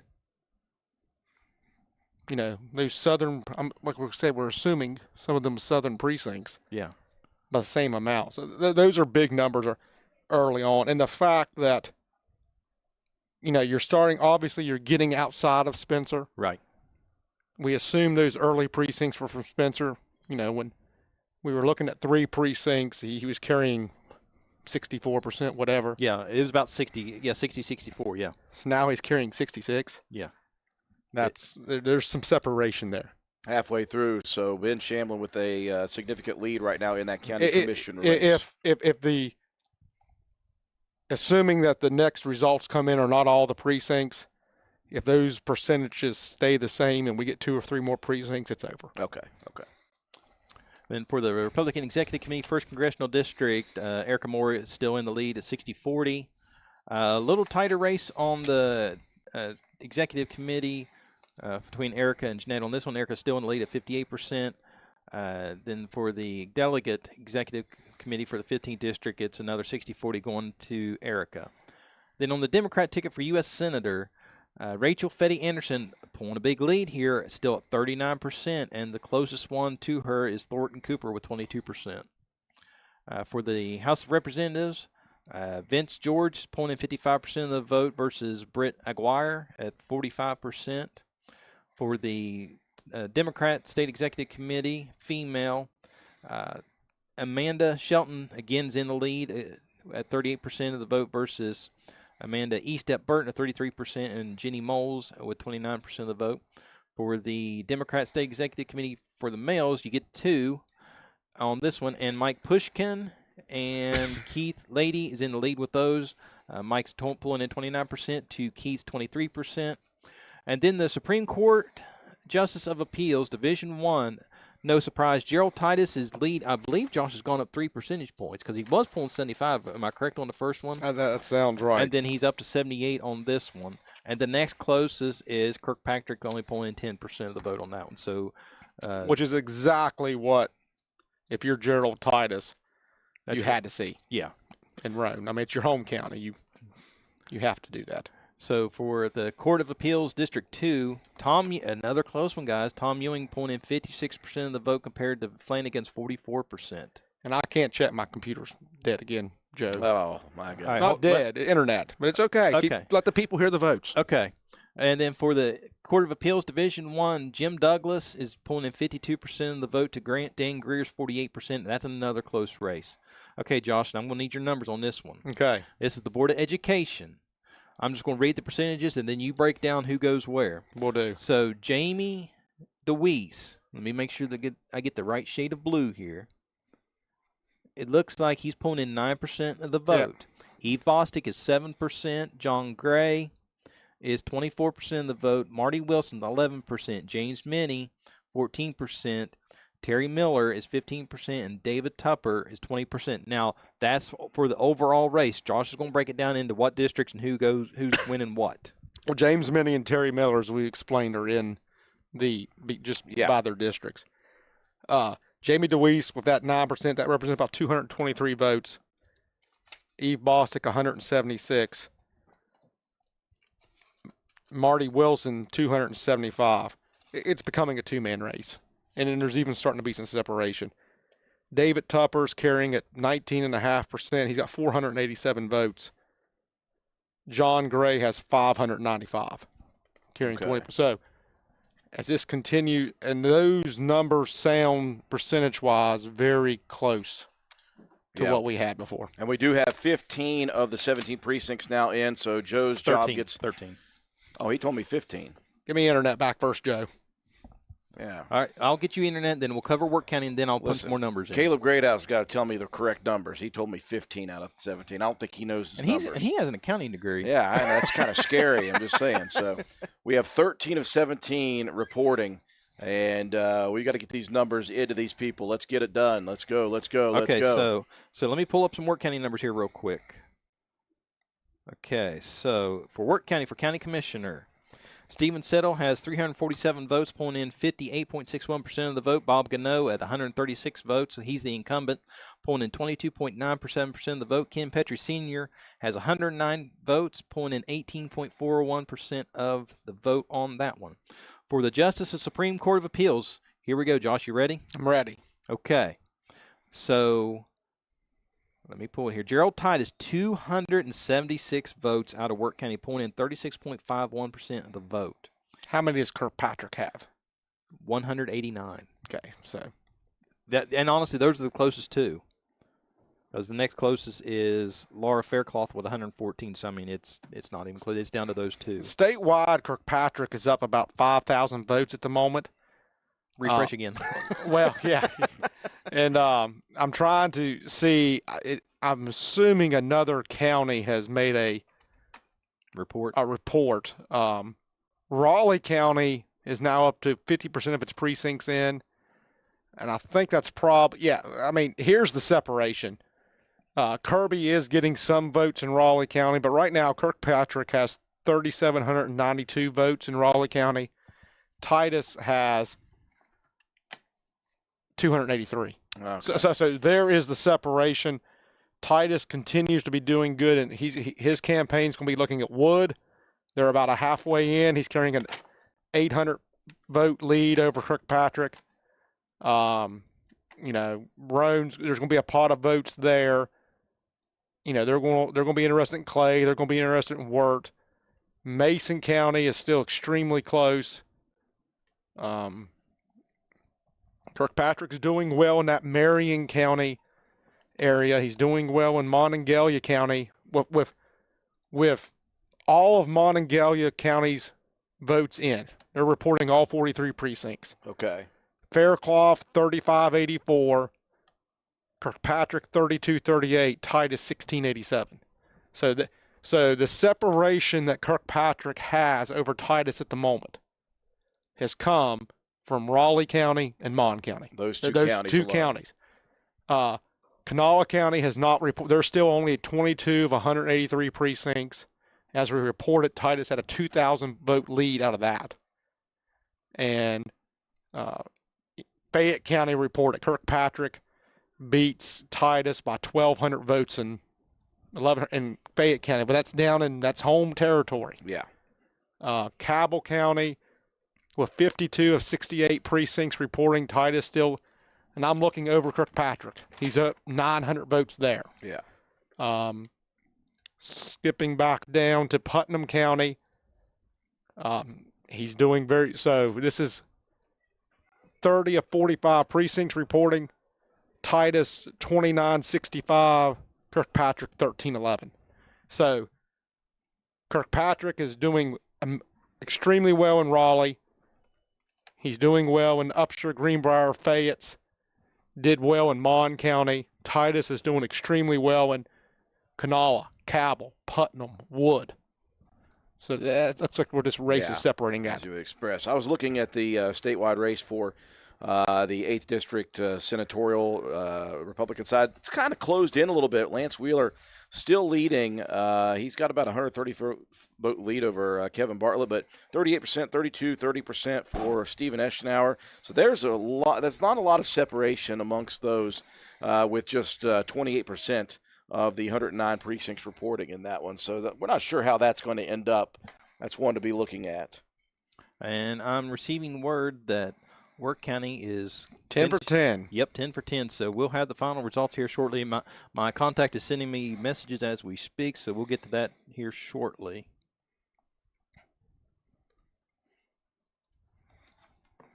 Looking at some of these West Virginia Senate races, trying to Drew hit on the 8th, but looking at some of these other interesting ones where the governor has been vocal.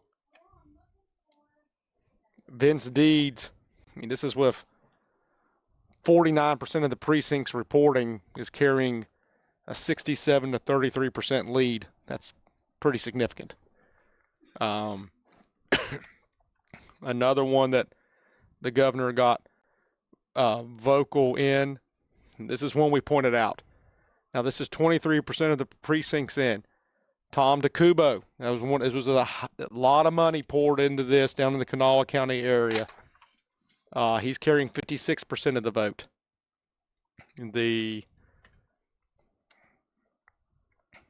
Now, the governor was vocal. I think he's gotten behind Ann Sharnock. She's doing well. So right now, there's kind of somewhat of a split, it looks like, on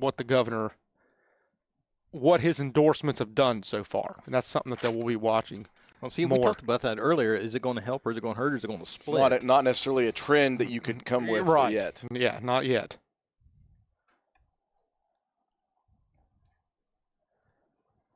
Two of the races that, and these are with very early voting. Some of the House races, the governor's candidates appear to be doing a little bit better.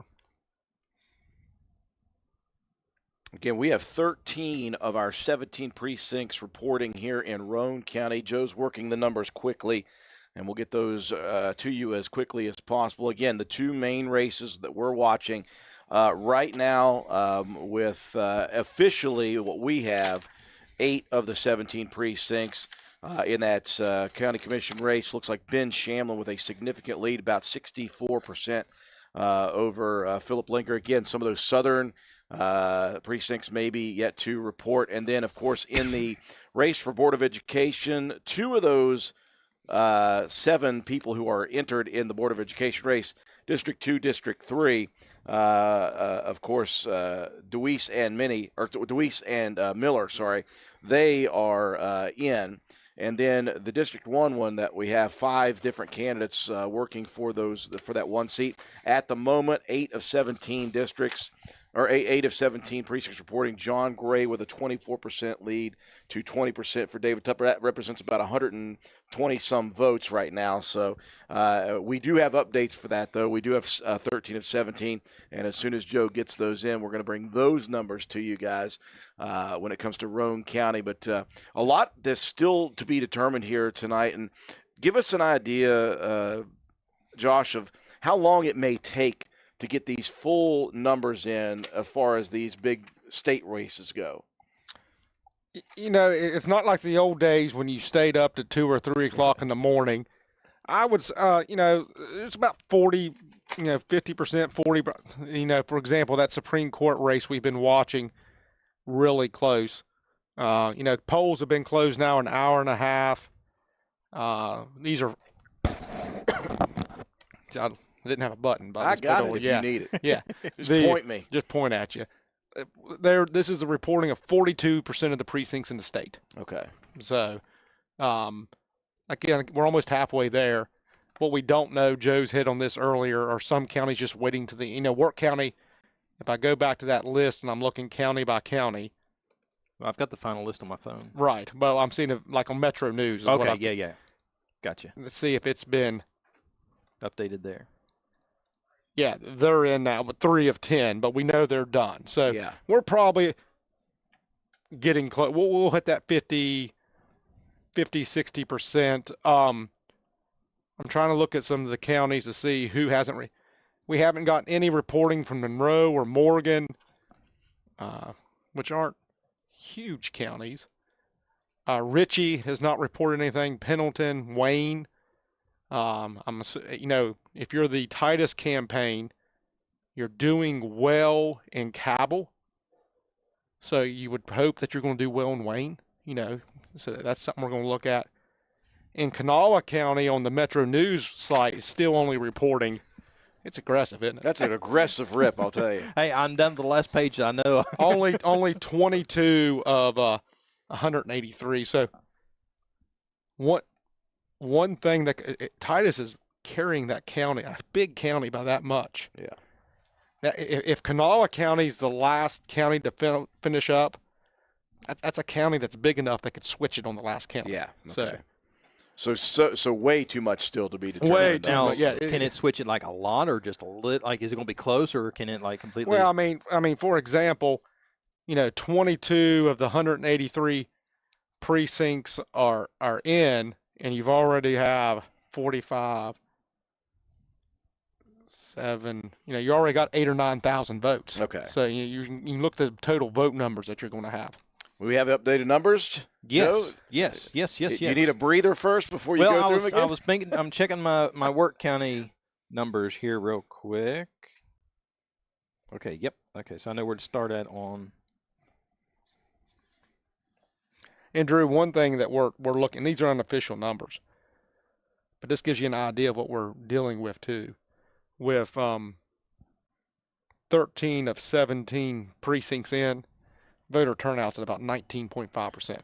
That was a question that we know we always want full participation when you can get it, but an off-year election, one of those things where what is 19%? What does that tell you? Is that generally on average what you're looking at, like low voter turnout in an off-year election, or is that even lower than you would hope for? We had the lowest I can remember, we had a special school board levy one time. It was one of those special Saturday elections. It was horrible. It was like 2. It was a little bit.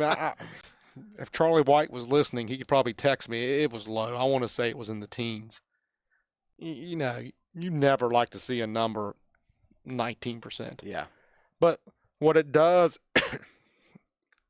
if you have a campaign and you get your voters out, you're going to have an impact. Yeah. So, all right, Joe, have you breathed? Yes, Okay. I've got all my ducks in a row, and a couple of them I think are chickens. But let's get these chickens out there for the public again. All right.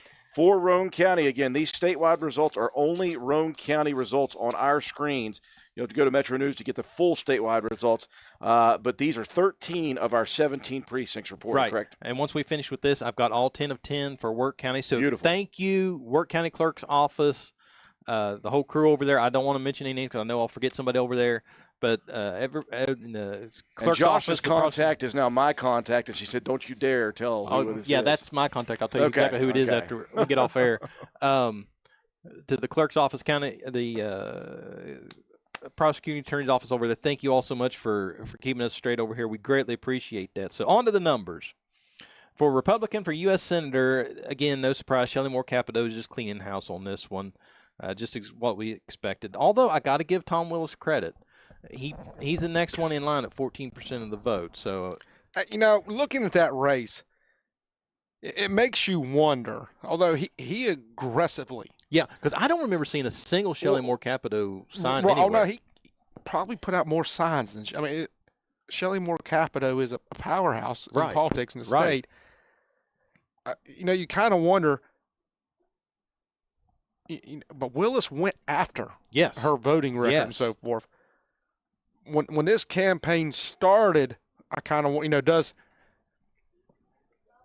was Tom Willis trying to set up a run for something else? You go against a Shelley Moore Capito. That would be a major nationwide story. Right.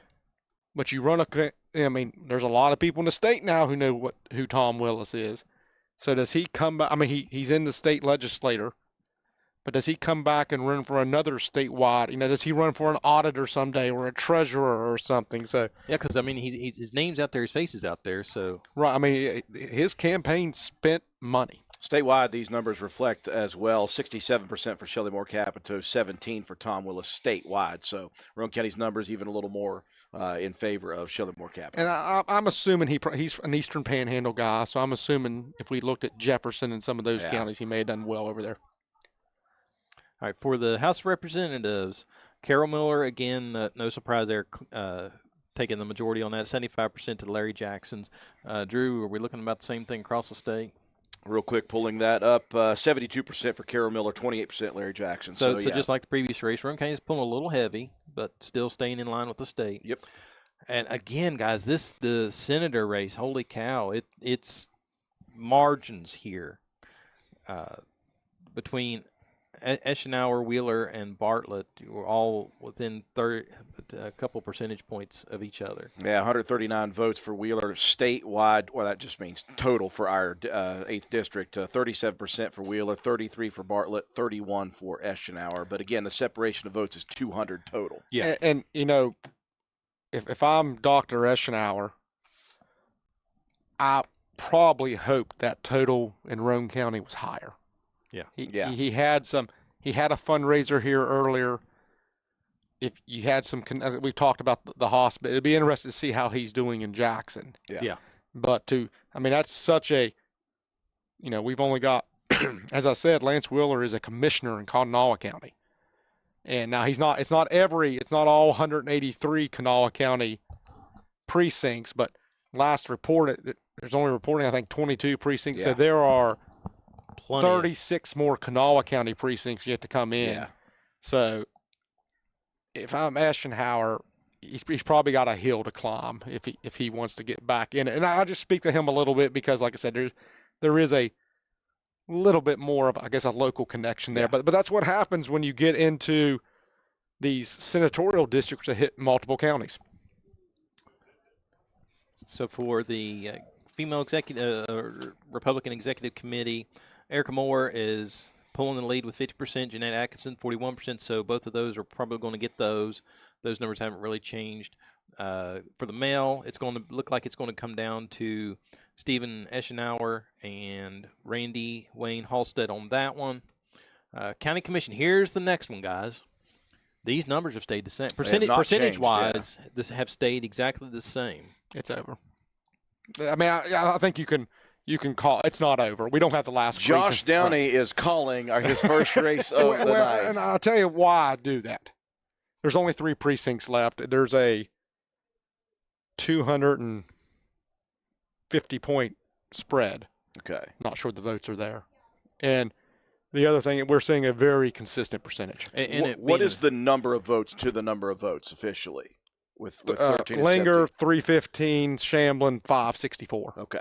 And with it being a midterm election, the numbers are down automatically. So you're fighting that. You're fighting that. Yeah. So I mean, there may not be, there may not be that many votes left. I mean, literally may not be 250 votes left. Okay.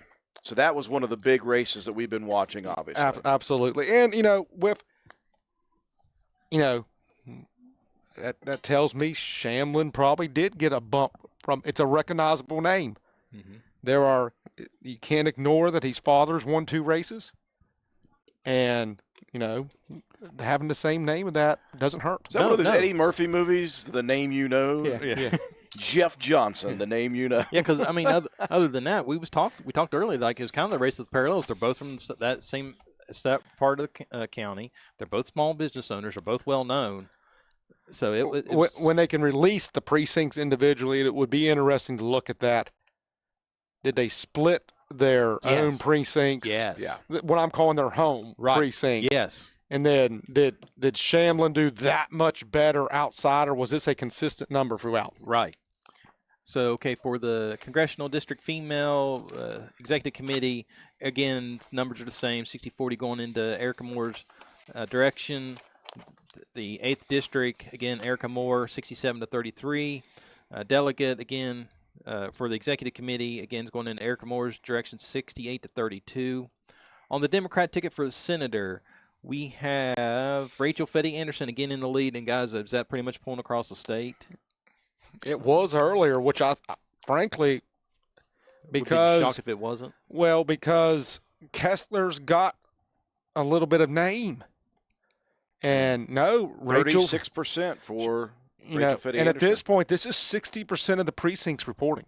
Yeah. So I mean, this is. And this is one of the closer ones because Roane County, again, it's heavy, but it's only 1 percentage point. We're not talking 2, 3, 4 percentage points like the other races. Right. So it's kind of falling in line. For the House of Representatives, Vince George, 56% to Britt Aguirre's 44%. Pretty much about the same consistency as earlier. The State Democrat Executive Committee for the senatorial side looks like it's going in the direction of Amanda Shelton with 38% of the vote versus Amanda Eastep Burton pulling in 33% and Jenny Moles pulling in 29%. For the male 8th District Executive Committee, you choose 2 of those. So it looks like your winners are, as of right now, in the lead is Mike Pushkin and Keith Lady on those. And Supreme Court Justice of Appeals, and it looks like I forgot the T on court, apologize for that. Justice Titus, I apologize. He's pulling in 76% of the vote. Now, guys, did he go a percentage point on this one?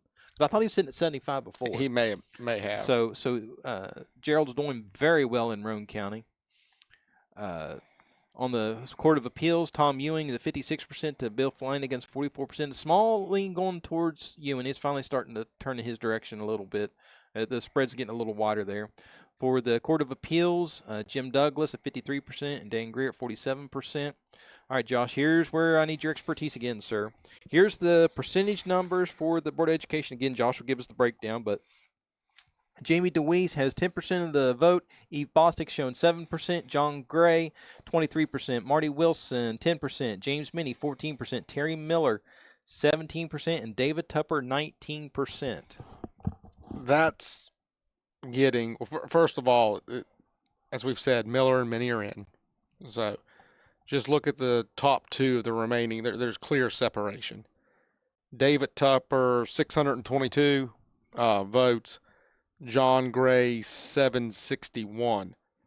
It's about 140. 39. That's this is another. It's kind of like the county commission. Now it's a little bit closer. There might be enough votes to turn it. Numbers. Yeah. But that's a trend in percentages we've seen all night. So that's very close. A lot of people would probably call that race if you were watching the national vote, just because we've seen such a consistent on the percentages. Yeah. All right, then for Conservation District Supervisor, Rick Mullen, 53% of the vote to Paul Harold's 36% and Russell Wade with 11%. And that is the Wirt County or Roane County numbers. So let me get you guys the Roane County guys. I don't know where I am. It's okay. It happens. Let me get you guys the Wirt County numbers, and I will get you the last set of numbers for Roane County. Yep. We do have 17 of 17 precincts are in. We have the unofficial final tallies for tonight, at least. Again, canvassing still has to take place, so these results are not official. And I see our county clerk in the background, so somebody grab her. We'll get her. Because she'll slap me. We'll get her. Okay, so for the Supreme Court Justice, here we go, Josh. For Gerald Titus, he's in the lead with 36.21% of the vote, and these numbers are just in Wirt County. So he has 281 votes final in Wirt County, and Kirkpatrick pulled in 197 votes. So statewide right now, 68% of the votes in. Kirkpatrick's got a 4% lead. He's leading by 7,300 votes out of 48 plus About 7,000. Well, no, that's over 100,000 votes at this point. Looking county by county on those, because I know there's a lot of local interest in that race, obviously, since Gerald graduated from Roane County. Justice Titus graduated from Roane County High School. Yeah, you may have to stay in front and make sure you get the title right. Yeah. Kirkpatrick wins Barber County. Faircloth did very well in the eastern Berkeley County. She won by almost 3,000 votes. Titus is winning Boone County. So he's kind of holding that western edge of the state, north to south to away. Braxton has not reported. Brooke County, Kirkpatrick wins. Cabell County, Still has a lot left. 52. It still has 16 precincts. Titus is carrying about a 9,000 vote lead over Kirkpatrick. Calhoun, Titus, it's a small county. He wins by 80 votes. Titus probably wants to win that bigger. Clay and Doddridge are not reporting. Now, just throwing this out here, is it safe to gamble on Titus pulling Clay County? You would hope. Well, I can't say that because Kirkpatrick has done so well in that Greenbrier Fayette area. We just don't know. Like for example, Kirkpatrick beats Titus in Fayette County by 1,200 votes. Gilmer County, Kirkpatrick wins. Grant County, Titus won. Greenbrier, heavily Kirkpatrick. Hampshire County, Faircloth. Hancock County, actually Sheehan wins. Hardy County, Kirkpatrick. Harrison County, most of Kirkpatrick wins by 300 votes. Jackson County, with 4 precincts left, Titus is winning by 400 votes. Kanawha County, 108 of 183 precincts in. Titus has a 4,000 vote lead in Kanawha County. Lincoln County, Titus is doing well. Logan County, Titus is doing well. And Logan's all precincts in. All precincts in, so he won that one by 400 votes. We talked about this in Marion, that North Central. Kirkpatrick did well. Mason, it's a 24 vote difference. Well, and they're all 30 reported. Right. Yeah, they're all in. Mercer County, Kirkpatrick does extremely well, beats Titus by more. Now, there's other votes, but we're looking at the separation here. 1,700 vote difference. Mon County, he doubles up Titus. Nicholas County, he doubles up Titus. Titus does extremely well in Putnam County. Raleigh County, he's gained over 4,500 votes on Titus. Wood County, there's still some votes there. So if you're the Titus, the one thing you're probably concerned about, you're doing very well in Kanawha County. And if you're the Titus campaign, but you did very well in Charleston. Those are probably the earliest votes to come in. Yeah. As you start, Kanawha County is such a big county. It's the same thing I said about, you asked about Clay. Yeah. Well, you connect to Fayette. And you start getting into more of the rural parts of Kanawha County. There's a big difference between the city of Charleston and rural Kanawha. Yeah. So are the majority of Justice Titus's votes in Kanawha County? That's the questions you don't know. So for County Commissioner, Stephen Settle beats out incumbent Bob Gano, 58.43% to 23.08% of the vote, and Ken Petrie Sr. pulls in 18.49% of the vote. For the Board of Education, Mark Lowe wins with 554 votes. Darren Sherlock pulls in 363 votes. Brent Stewart pulls 492 votes. Woody Burns pulls 419 votes. So Mark Lowe wins at a 30% of the vote on that one. The Wirt County Schools levy. We hadn't heard anything from that this evening. No. For the levy wins with 569 votes, totaling 64.66% of the vote for the Wirt County Schools levy. 311 people voted against that, but it passes with 64% of the vote, and that is all 10 precincts of Wirt County. So again, thank you to everyone at the Wirt County Courthouse, the clerk's office, the prosecutor's office for doing phenomenal work over there, keeping us updated on this. We greatly appreciate it. Yeah, we have a source from Calhoun County who gave us some numbers and contested races. No, oh my goodness! We haven't put these in yet. Well, then I'll come back later. I have things to The numbers that we received, now these are not official, we have not Yeah. seen, but this is from an unnamed source. There was a Calhoun County Republican commissioner. The Calhoun County Commission Republican race. Yeah. Ronnie Laughlin, 245 votes. Adam Mills, 138. On the Democrat side of that, so I'm assuming there will be a contested race this fall from what I'm seeing. Samantha Jarvis, 222. Sheila Birch, 124. Lee Rush, 57. Lee Rush was the incumbent. Oh, wow. Gerald Titus carries 301 votes. Kirkpatrick, 199. Faircloth, 97.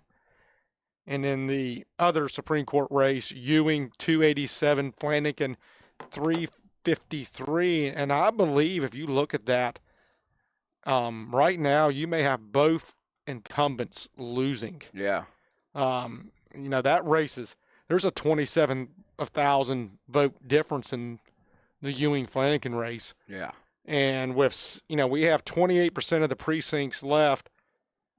Kirkpatrick's actually increased his lead by a percentage point, and he's up 7,800 votes. So you are starting to get to the point that you're running out of votes if you're trying to catch up. In that intermediate court of appeals race, Jim Douglas has a near 60 to 40% lead over the incumbent Dan Greer. So some incumbents struggling right now. They are, especially in those judicial races.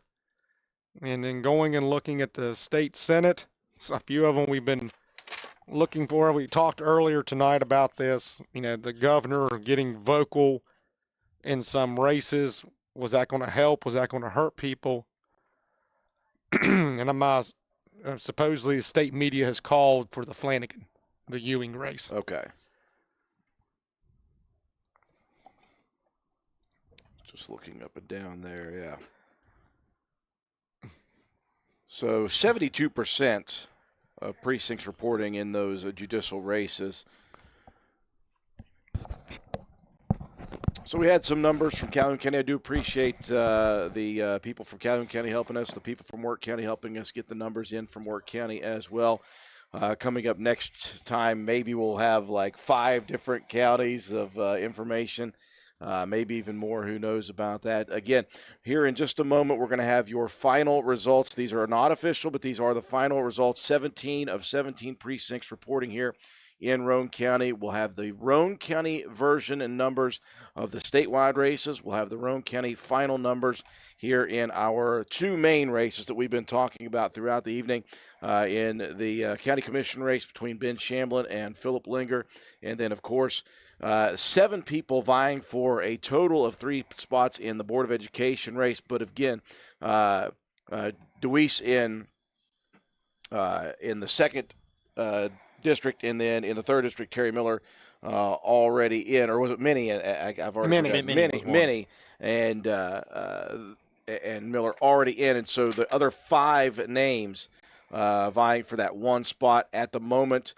John Gray with about 120 vote lead over David Tupper. That's with the 13 of 17 precincts reporting. Those are the 2 main races that we had here in Roane County. Not a whole lot of craziness on the ballot here in Roane County this year, Josh. We've had years where there were multiple levies. Speaking of the levy in Wirt County that passed the school levy, and we've had multiple levies on the same ballot before. Just a couple of years ago, we had that happen.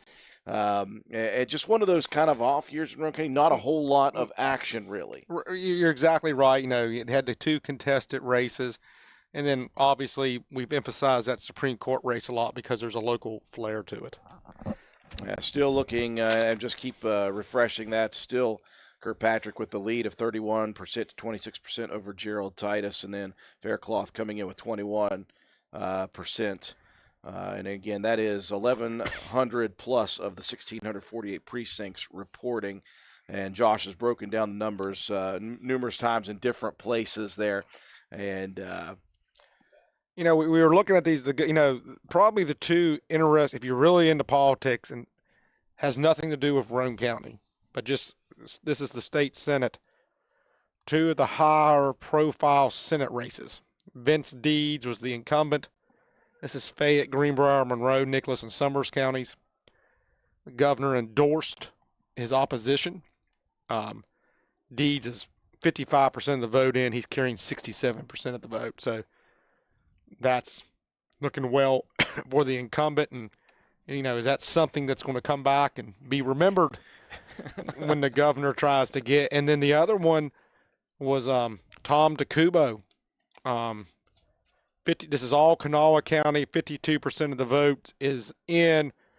DeCubo's carrying 56% of the vote. So at least in those two somewhat high-profile races, the governor has not beat the incumbent. And then trying to look at some of the House races where the governor has been vocal, at least some of them. One of those, and I'm trying to get, was the 12th delegate district. This is Wood County. Very low numbers in at this moment. But the incumbent Vernon Chris is losing to Charles Hartzog.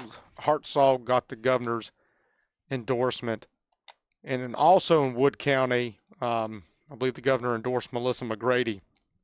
And she is beating the incumbent Scott Heckert. So the governor has had a little bit more luck with his endorsements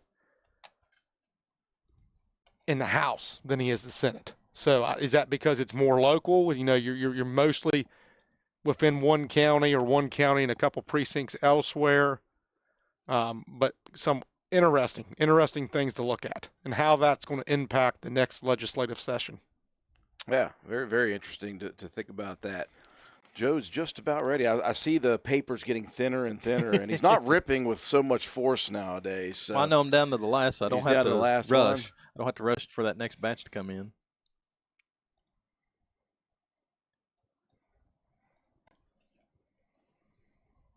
Again, we do have the all precincts reporting. Again, these are unofficial numbers. Canvassing still has to take place here in Roane County, but the last numbers we're going to give you are the final results that we have, 17 of 17 precincts reporting. And again, we'll try to mirror some of the stuff with the statewide races, but again, the two main races that people are looking at here coming into this this primary for Roane County. Again, that county commission race between two Republican candidates. And so no Democrat running in that race. And so waiting to see on the final results of that one. And then, of course, the Board of Education race is the other one we're looking at. Still looking 74% reporting statewide, and the lead remains 31% to 26%. Kirkpatrick over Gerald Titus right now. And I'm going through and trying to see, the governor listed his endorsements and trying to get an idea what impact those have had. If any. If any. And right now, frankly, it looks like it's somewhat split.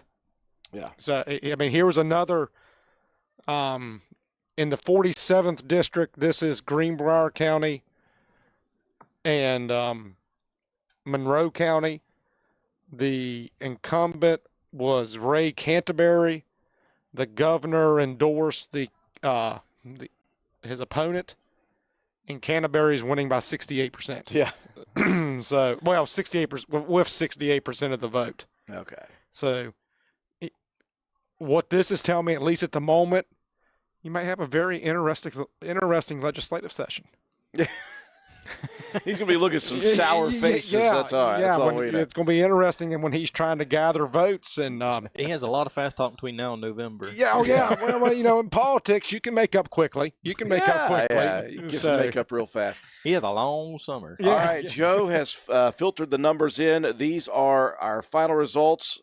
17 of 17 precincts reporting in Roane County. Our Roane County numbers officially in here. They are not official. Unofficially, officially. They are officially in for us. They are not official until canvassing. When is canvassing, by the way? Next week. We'll talk to your wife about that here in a minute. Here's the numbers, folks. All right. So for U.S. Senator, no surprise, Shelley Moore Capito pulled away with 74% of the vote on this one. She was pretty much consistent all night long. Tom Willis, actually, I think she dropped a percentage point on this last round because she was 75, and then she dropped down to 74, and Tom Willis gained a percentage point at 15% on this one. Statewide, 67% to 18. So, again, Roane County a little even more heavily in favor of Capito. And I think it's one I was doing earlier. Roane County kind of a little heavier than the state line for House of Representatives, Carol Miller, again, she's held steady all night long, 75% of the vote to Larry Jackson's 25%. 72 to 28 statewide. That's another little heavy on the heavy side here. For state senator, again, guys, this was another one that was like within a few votes of each other. Lance Wheeler and Stephen Eschnar and Kevin Bartlett on this one. Let me see here what the percentages were. And I believe Wheeler's been holding on statewide. Yes. Yeah. Wheeler had 32% of the vote, and Eschenauer pulled out the victory on this one in Roane County with 365 votes, totaling 35% on that one. Wheeler statewide 37%, Bartlett the incumbent 33%, and then Eschenauer coming in third at 30% in the statewide version of that. For the executive committee, you get two. The winners are Erica Moore and Jeanette Atkinson. No surprise there. Those two held strong all night long. For the executive committee, male, you choose two. It's going to Stephen Eschenauer and Kevin Bartlett on those two. Those two held pretty strong all night long. Randy Wayne Halstead, I think at some point it might have flipped back and forth a little bit there, but those two won those. For county commissioner, here's the final totals on the county commission race. Ben Shamblin pulls away with 64% of the vote to Philip Linger's 36%. And he had basically held, from our first three precincts reporting, 64% right in that range in this one. Do you have the final tally numbers? Yeah, and I think we were right from the last number. There just weren't enough votes left when we caught it. But Ben Shamblin, 710 votes.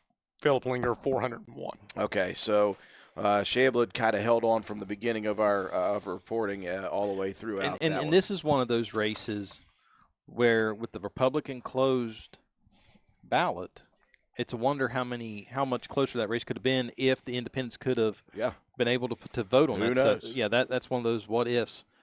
But the Republican Executive Committee, Erica Moore pulls out the victory again on this one, 60-40. He's held that strong all night long.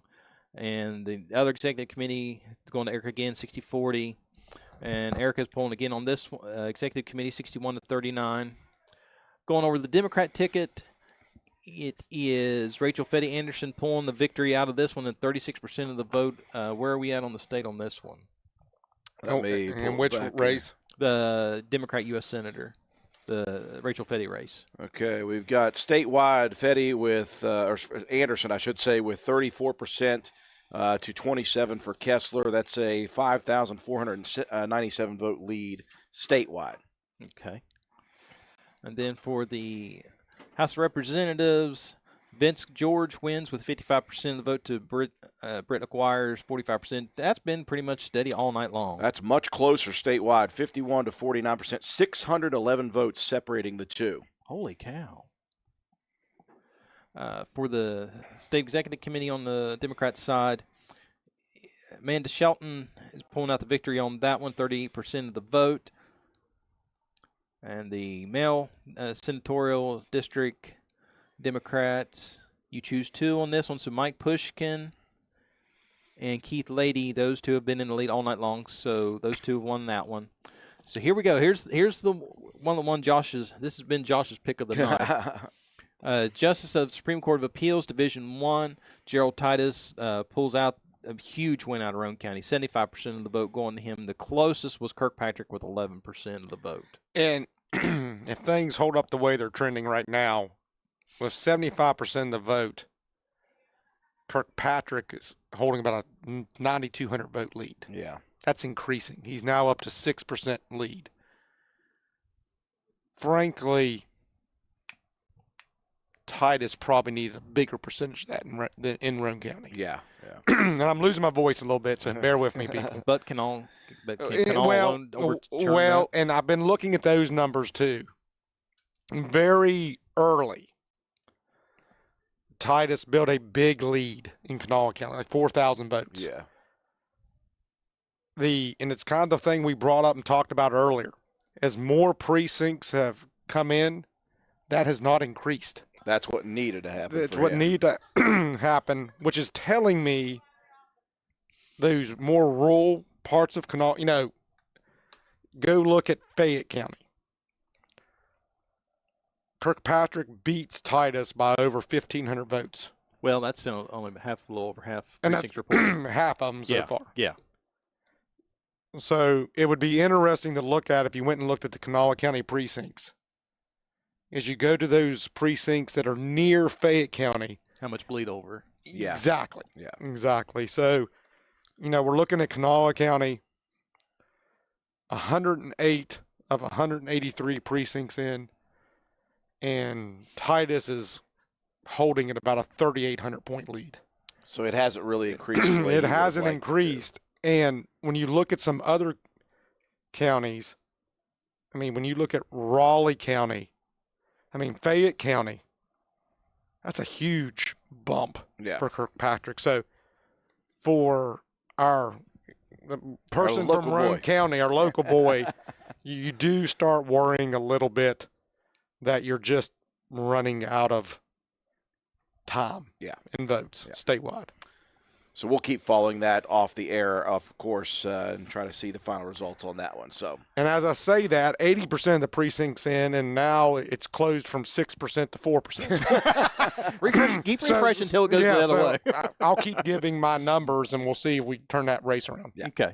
Yeah, because every time you do, that's what happened to it. It started out he was in fourth the first after one refresh. But it's an 8,200 vote difference. So for the Justice Supreme Court Appeals District 2, Tom Ewing wins 57% of the vote to Bill Flanagan's 43%.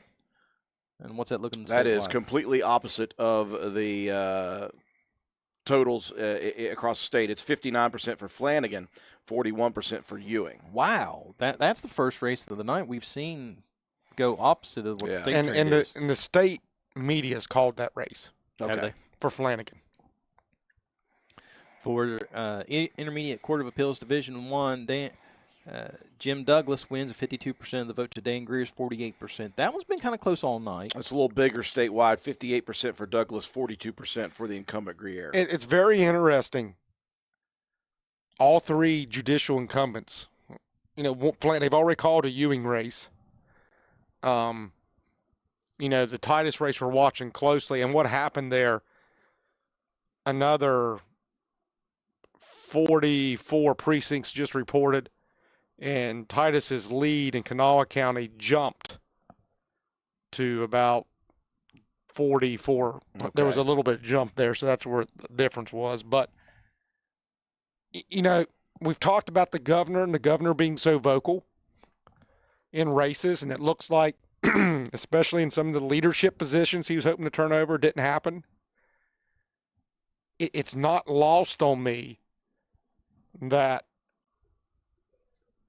Governor Morrissey has appointed 2 Supreme Court justices. The first one he appointed was Tom Ewing, and Tom Ewing has lost his race. Okay. The second person he appointed was Gerald Titus. And as we sat here with 20% of the votes left, Justice Titus is down 8,000 plus votes. Is that something that we will look at? You know, you have a governor who's been so vocal in races and against some incumbents. Has that bled over into other things the governor's done? Well, and we talked about it earlier. We said what if, and actually the what ifs come true. It's split down the middle. So come November, you start to question. Okay, do I want the governor's endorsement, or do I just sit down and hush and just leave me be? For example, you know, Monroe County was one of those counties that the governor got very vocal in and endorsed other people. Kirkpatrick beats Titus in that county by 600 votes. Okay. Greenbrier County was one of the counties the governor got vocal in. Now that's close to Kirkpatrick's home territory, but he beats Titus by 800 votes. Yeah. It's something to look at. All right, so here's where we get Josh's. This was the big. I'd say the biggest, just because of the amount of people who were in it, and as far as closeness, Yes. this was a much closer race than we saw the county commission race turn out to be. Right. So I'm going to give you the breakdown of the percentages, and Josh will give us the actual breakdown of who won and what. Jamie DeWeese pulls in 11% of the vote on this one. Eve Bostic, 7%. John Gray, 23%. Marty Wilson, 10%. James Minnie, 13%. Terry Miller, 18%. And David Tupper, 18%. So, even though they weren't the highest vote getters, James Minnie and Terry Miller are in by where they live. We've explained that. Yeah. So John Gray will get the other spot. Really, some good numbers for John Gray. He almost gets 1,000 votes in this race. He ends up with 926 votes. David Tupper, 731. So in a 5-way race, he wins that by about 200 votes. So it's a good support he had. After David Tupper, the next highest vote getter was Jamie DeWeese, 441. Marty Wilson, 408, and Eve Bostic, 275. So unofficially, of course, the canvassing we're going to talk to as soon as we can get Cena back over here. Where is Cena? Is she still around? Is she working? I'll go grab her, but then for the Conservation District Supervisor, this one's been solid all night long. Rick Mullen pulls out the victory on that one. So let me go grab our county clerk, and I will be right back. And Drew, and the total voter turnout, too, ended up being, and I think it's the way it calculated, it goes up as more and more precincts come in, 23.65 in Roane. So what would you, as far as just you're looking at that, are those in an off-year election with not a whole lot of action, as we said, is that number surprising or not for you? Whether or not it's disappointing, is it surprising? Sadly, no.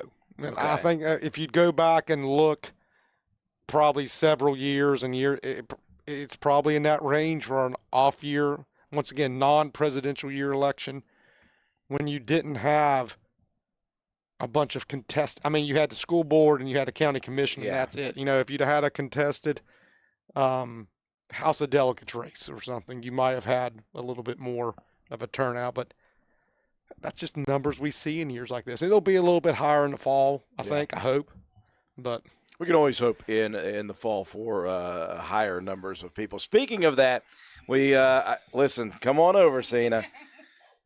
We know that you have been busy since about 3 a.m. this morning or maybe even earlier. We don't know.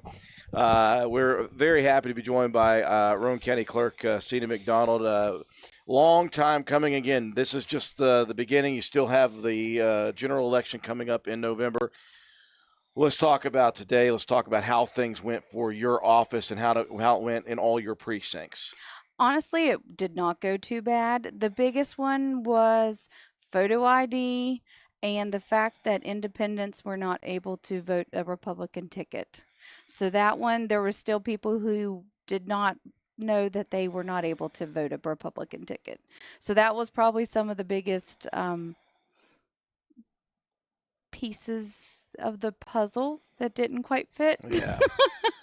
We were just talking about the numbers here in a primary election off year with not a whole lot of crazy contested races, as Josh Downey said, about 23% turnout in Roane County. I was shooting for 25%, so it was about right there. Okay. Yep. So she had a number in mind, Josh, Yeah. that she was looking for. Now, of course, as we've been talking about all through this evening, these results are not official. No. Well, how does that happen? What happens next for your office? So in our office, there are provisional ballots, and there are still going to be some absentees that may be coming in. We've gotten most of the absentees, so we're just waiting on a couple. So they have to be postmarked by today for the absentees, and then Monday will be canvass day. We start at 9 o'clock. If anybody wants to join us, they're more than welcome to. And we, since we have 17 precincts, you have to count 10%, so that would be one precinct worth of the ballots. So we'll go through and just double check to make sure that all the numbers match from our statement of ballots used, and then if we are off, we have to count all of the ballots. So let's pray that we are not off and that the machine counted it correctly, because we have to do the hand count. Okay, that's the main hope for you guys. Okay, so if that goes well, you can make the results official, correct? Yes. Yep. and then we will declare our time, and we have to wait up to 48 hours from the last county that declares the canvas is finished, and then we can certify our results. And then you're looking forward to November. What is on the docket for you guys when it comes to that? Well, actually, in November, we were talking about contests that were uncontested this time around. There will be one that wasn't uncontested this time, and there will be an actual contest with a couple people running, which will be the delegate, because I heard that Ty Ward is going to be running as a Libertarian, which will be different for something in Roane County. She got it right, too. We called him an independent. She's paid to get that right. That's right. So that and Ty and I talk every now and then. That'll be one race to actually look at when we're looking forward to that. A lot of these races, though, to talk about Republican heavy. Right. Oh, my goodness, yes. We had approximately 29 new voters in the last week of registering. So before April the 21st, we had about 29 new registers, and the majority of them signed up as Republicans to vote the Republican ticket. So we had about 50% are now Republican. I want to see how many go back from Republican to no party or independent, to just to see the numbers and see what the state Republican executive committee has done to the numbers here. Well, as someone who has interviewed you a few times, I'm sure that over the coming weeks and months, you're going to be coming back up to the station and talking about dates, requirements, things like that. And again, I'm sure you're going to be making a plea for poll workers as always. Oh my goodness, yes. Yes, please. We did not get to have any alternates this time around. So we had people who called in and were not able to make it. And we ran on very tight shifts this time around. Well, Cena, you and your staff, you always do a great job, and we do appreciate you getting us involved in this and giving us numbers.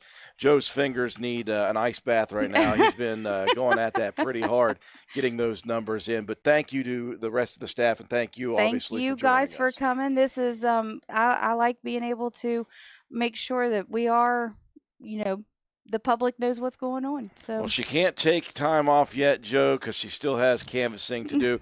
Cena McDonald, Roane County Clerk, thank you so much. Thank you very much. So Josh has been punching numbers over there as well.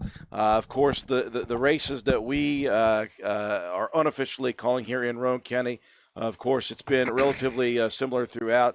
Ben Shamblin, it looks as if is going to be the next county commissioner, as he will unofficially take it over Philip Linger.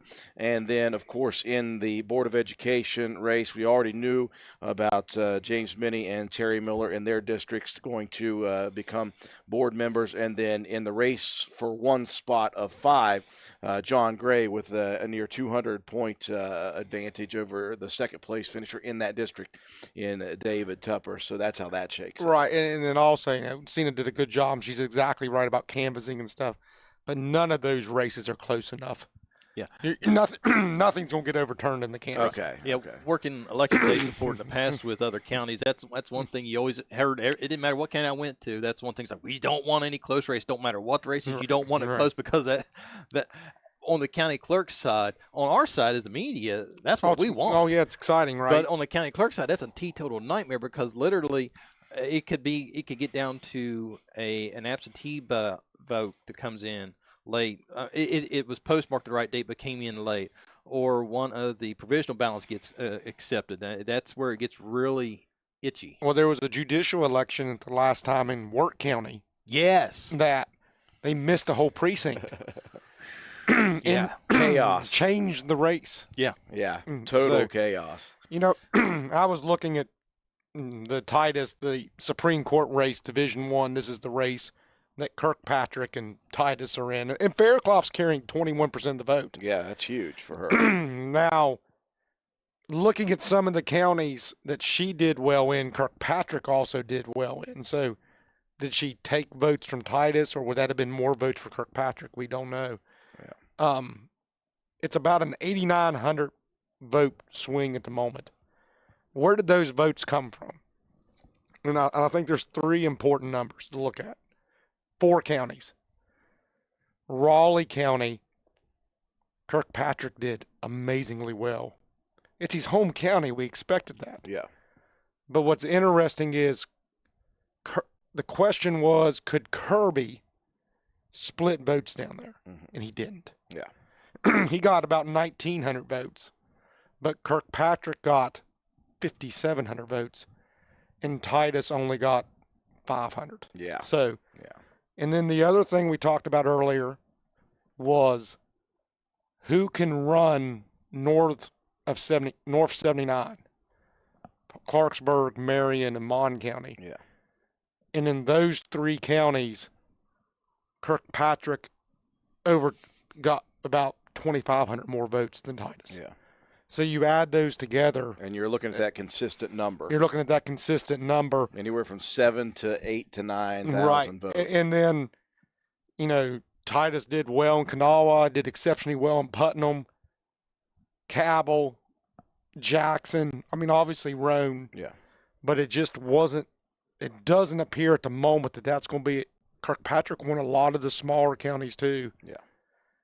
We're down to 18% of the vote. And some of that in Kanawha County. Last time Kanawha County came in, that was another bump. But I just don't know if there's enough a 10,000 vote swing at the moment. Well, it's been a good night for us again, folks. I want to thank, obviously, Cena McDonald, Roane County Clerk, and her staff for getting us the results as quickly as humanly possible. I want to thank Josh Downey, who is really troopering through this.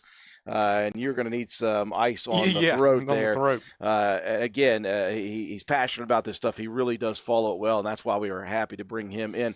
You've got a whole few months to recover. That's right. Before we go to we need November. to get him a doodle pad between now and We're going to get him some lozenges, Amy, too. And a doodle pad. Amy's going to make me hot tea, and Cena's going to get an ice pack for Joe's finger. Yeah. And Joe, of course, all the numbers that you run, that's not an easy thing to do. People can't see it. I'm watching him just run through the numbers as fast as humanly possible. I'm glad he does it because it would take me forever to type those numbers in. And, again, getting the graphics together. It's a lot of fun for us. We're happy that you guys are able to join us for this. We're happy to be getting these numbers out to you as quickly as humanly possible. Again, as always, congratulations to everyone who put their name in the hat to run for a local race. Absolutely. That's not an easy task and not a cheap task at that. No. As Josh was talking about, he's got firsthand knowledge of what it costs to run a race. But, again, congratulations to all the, potential winners. Again, canvassing begins on Monday, as Roane County Clerk Cena McDonald said, and we'll know official numbers after that. And, again, then we'll get ourselves set for the general election coming up in November. But, fellas, final words from each of you? I just repeat, congratulations to everybody who put your name on the ballot. Yep. Yes. And thank you to all the other counties that reported in and helped us out. Wirt County, Jackson County, our contacts over in Calhoun. Thank you all so much. Cannot thank you all enough for helping us out. This was amazing. We'll be back in November, folks. Thanks to Josh Downey. Thanks to Joe McDonald, for all of us here at WVRC here on election night for the Roane County primary. I'm Andrew Miller.